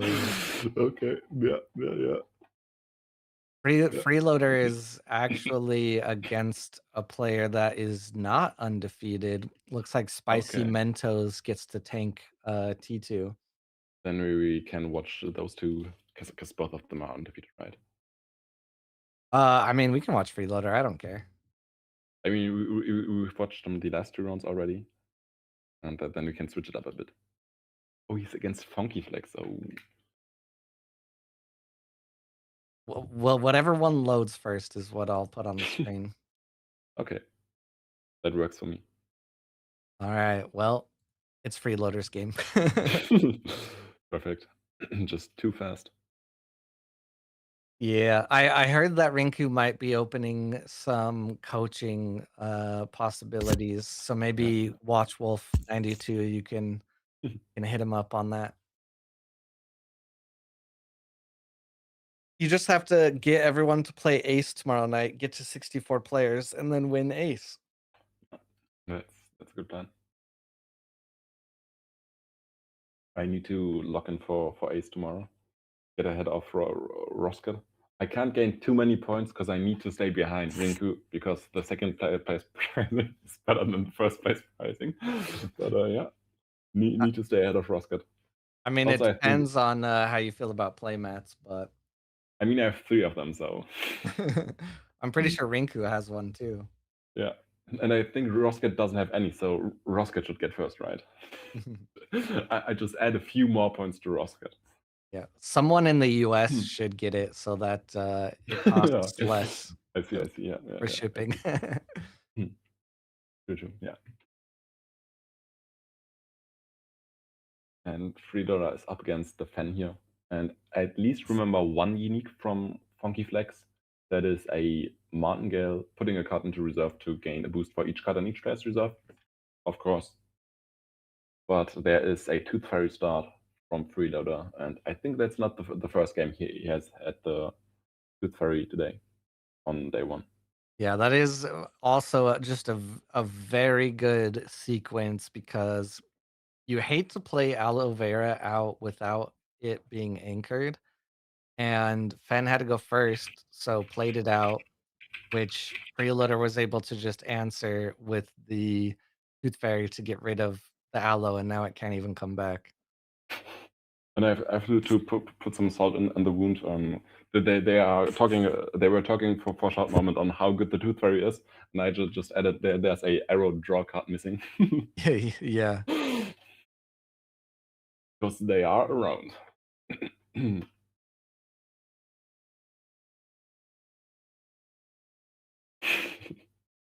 Not everything needs a draw. I love table talk too much. Oh. And there's another Hathor after they just resupplied one to block out the Buddha for this turn. But I think actually can force another play here from Funky's hand with probably the Tooth Fairy. But you might also just want to play the Tengu here, because if there's another card played, oh, doesn't even try to contest the companion side and just says, well, I'm gonna 1-for-1 and I'm gonna sabotage you anyway. Interesting. But yeah, you're probably already up on resources, so you can just keep on playing Tooth Fairy and just say, well, I'm gonna get an advantage, or I'm not gonna risk going down on the expedition. Keep that reserve in check for Fen. Allow no big Anansis. Yeah, you probably would love to hit magical trainings if you could, but with no magical training showing for now. Also, I have played against this Tooth Fairy as a fan, opening with a magical training in hand. And then I couldn't really play the magical training for the start of the game because there was always the Tooth Fairy just immediately sabotaging it. Yeah, it's making another Harper, making playing magical training very rough. Oh my gosh, the third Hathor. Yeah, good resupply. If there's now magical training, this feels very good for Funky Flex. Just getting to draw all the cards.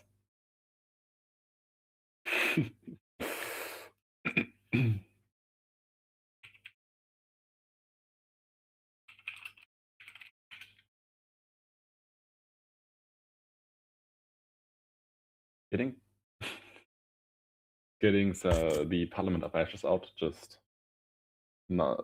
just doesn't want to play into duel of grid. And also just drawing cards and stalling out the turns is very nice. It's a more expensive magical training that you can't bounce back to your hand.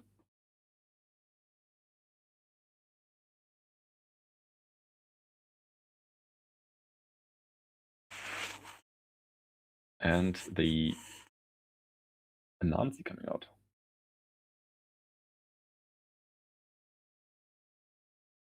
This could be a 2-0 here for a freeloader and place the Tengu, so that probably means there's another card, 2-cost in hand that will beat this Anansi here. Let's see if he's got it. Best card probably is Serengar. Beats it and gets a drop for the next turn. Best opener for code or for any browser deck, right? With Tiny Jin plus Serengar. Or maybe by now, just Kuku on day one for a Basira is better than Tiny Jin Serengar. And yeah, There there's it the is. Serengar. Yeah. I still got it. I can still call cards.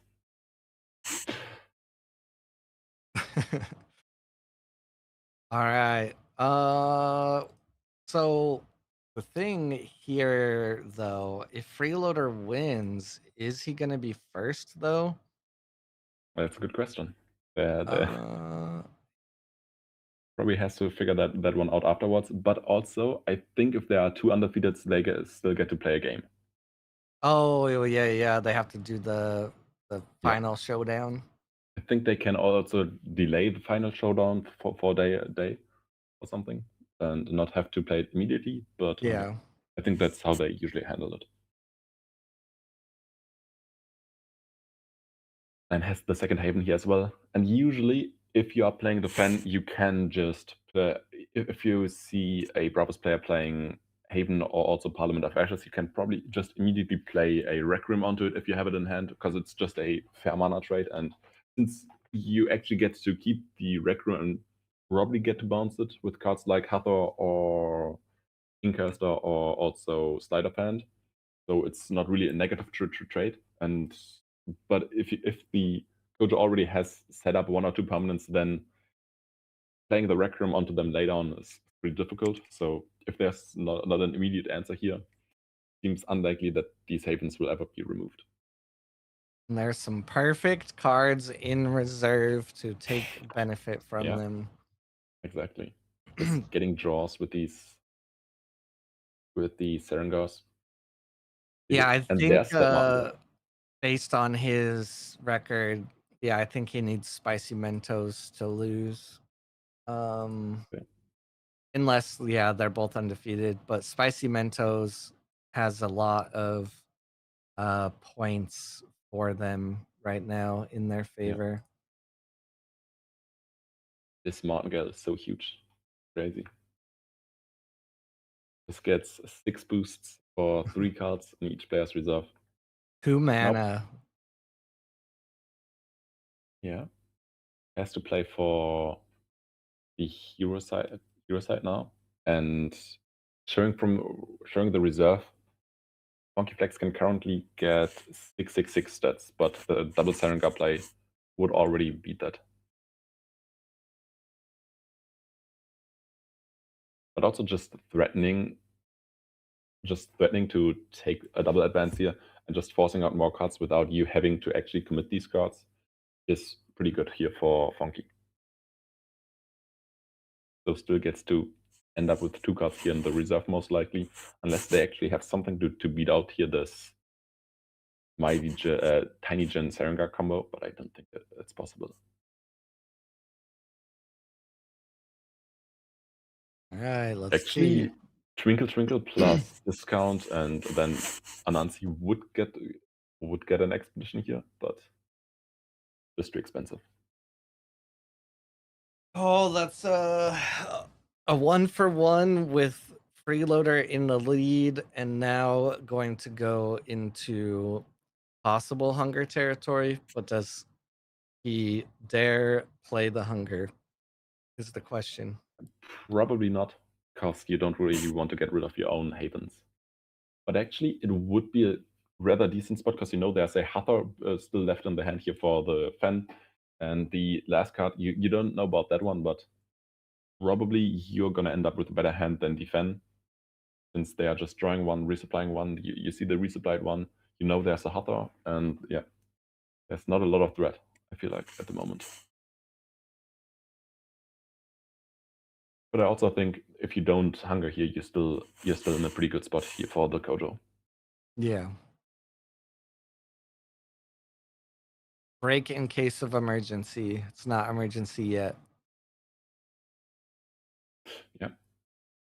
You could technically also just hunger when you see the first magical training, just to kind of sabotage it. And there's a Twinkle Twinkle that could have helped last turn. All right, Fen, how are you gonna load up this reserve? Yeah.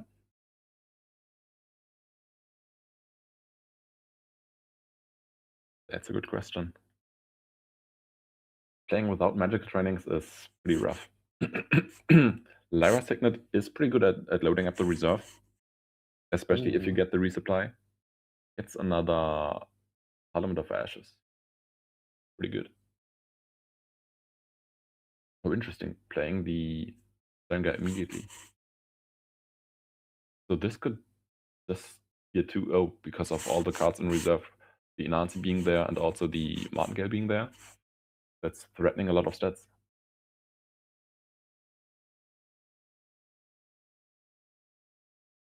Okay. The classic Isumboshi. Currently, you're probably looking at a 4/4 Anansi and what is it? 5 boosts on the 4 boosts on the Martingale.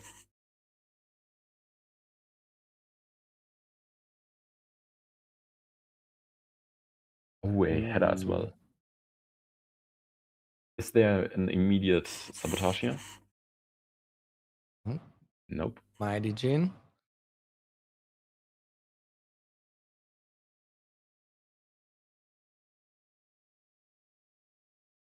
So still has to commit the Anansi here. And then most likely anchor the Martingale.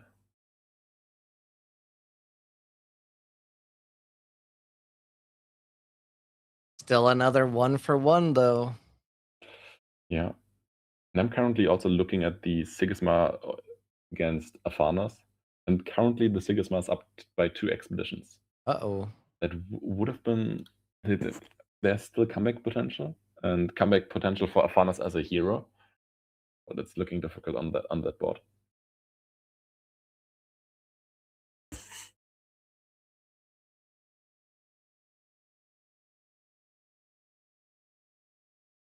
All right, now we wait and see if and how Freeloader brings this home. That Isunboshi with the 2 Havens is gonna be Yeah. pretty great, and then benefit from the Mighty Jin. You're Gonna have also some getting good. the Buddha as well. So there's a lot Yeah. of stats. And I think there are more uniques in Funky's deck that put cards into the reserve to gain boosts, but I'm not sure how many. I think there's at least one Flamel that is putting a card into reserve, getting 1 boost for each card in each player's reserve, and then picking up a spell. So that's a pretty good Flamel.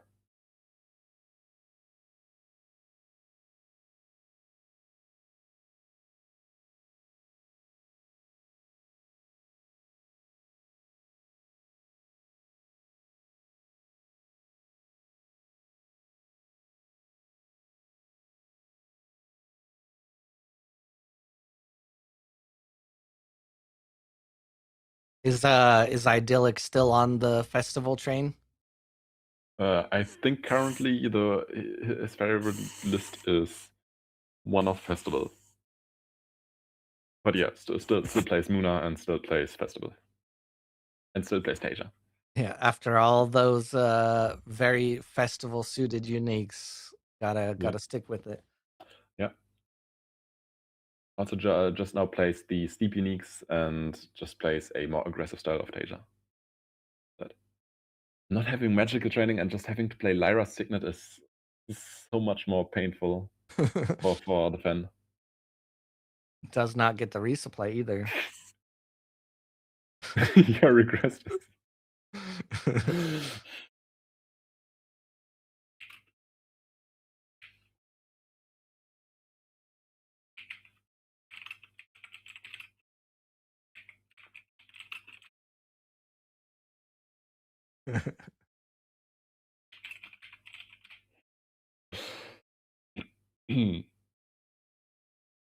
The My Legion currently here in reserve for Freeloader isn't really helping him a lot since there's a total of 0 water stats on it, but it can actually just already beat the Martingale.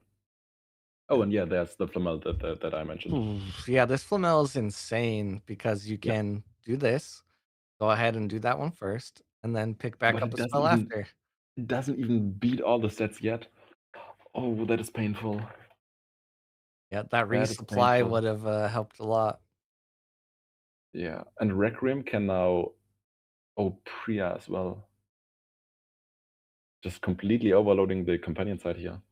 And the Requiem, yeah, can remove 4 stats, but it's still on 9 water stats.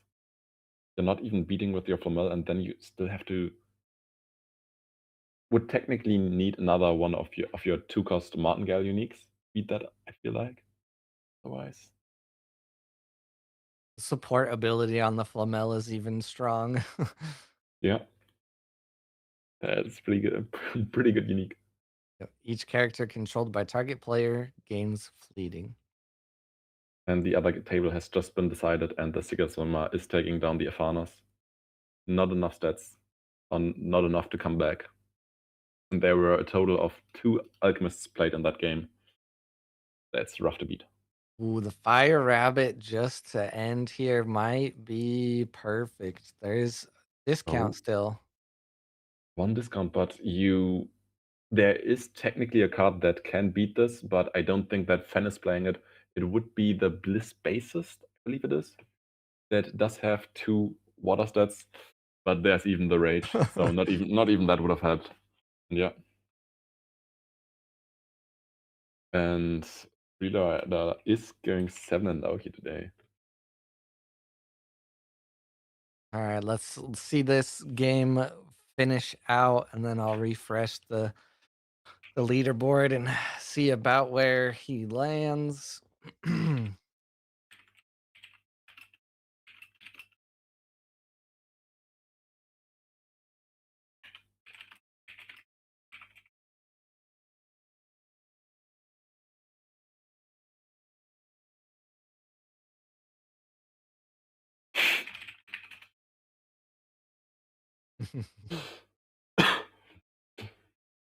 Yeah. All right. Before that game finishes, T2 is in first, Okay. Spicy Yeah. Mentos in second. Um, Uh, Spicy Mentos losing is the preferable outcome. I think both of these still get they are technically playing for the invite to the Aces finals, and I do think that all 7-0s get the invite. I do believe that there was one week before where Rosket and Clay went Mm. undefeated, and I think both of them got the qualification spot for that, but I'm not 100% sure on that. Yeah, the opponent's points I think is the one that doesn't finish until the event is totally over. I believe. Just trying to guess based off of what we can see here. But yeah, I believe that Freeloader will have to do a game against T2. I'm not sure when. Yeah. That will be what really decides it. Average also doesn't because it doesn't fully factor in the opponent's matches or something. Interesting. I would think opponent's average is pretty set because your opponents are your opponents no matter Yeah. what, but your opponent's points Yeah. technically can change. Yeah. That should yeah. Yeah. That sounds about right. But we'll see here at the end. But that is going to do it for the tournament here today. Thanks to Chili and Runefolk for hopping on with me. Is there Yeah. anything you want to shout out or tell the world, Rune? We need more Varu players. I'm sad that there's only one Varu player, and even the players that have Varu uniques don't even play Varu. So what's the point in that hero, right? Just play that hero. It's good. Trust you just need some strong uniques, but you find those, right? What is a Waru unique specifically? So currently, I'm just playing bureaucrats that say no condition at dusk draw a card for 2/3 cost. That's currently what I'm playing. Or uniques that say whenever you play a character, create 2 tokens in my expedition. Those are also fine. Also bureaucrats, of course. No Wonderful. condition. Wonderful, wonderful. I don't think I have any of those, but maybe Yeah, they somewhere are I very do. rare. They are very rare. I feel like if I had one, you would have already had it by now. So I have potatoes uniques there you and go. tricksters uniques. Oh, all right. I'm gonna close us out. I'm gonna go take a little rest. If Yeah. you're looking for tournaments to join, I think I have the public facing tournament schedule now. I am a bit of an asshole and won't put every single event on there because it's just Yeah, too there are much. too many NEC events, especially. Yeah. Yeah, so check the bio. Like if you click on the NUC Classic, it'll say that there are more tournaments and then give a link to the Discord. Um as well as Ace tomorrow night and other tournaments. There's the Northern Clash is Oh, starting up on the 22nd with their first tournament. So interesting. find the tournaments there, join them, get some cool prizes, and I will see some of you again tomorrow. Yeah. All right, I will thanks. definitely be playing tomorrow, and yeah. Yeah, you gotta keep that top 5 on the leaderboard. Yeah, to top two. Yeah. That's the important one. Yes. All right. Thanks for joining me. I'm gonna take us Yeah, out, and I will see you all around the streets or something. yeah. See you then.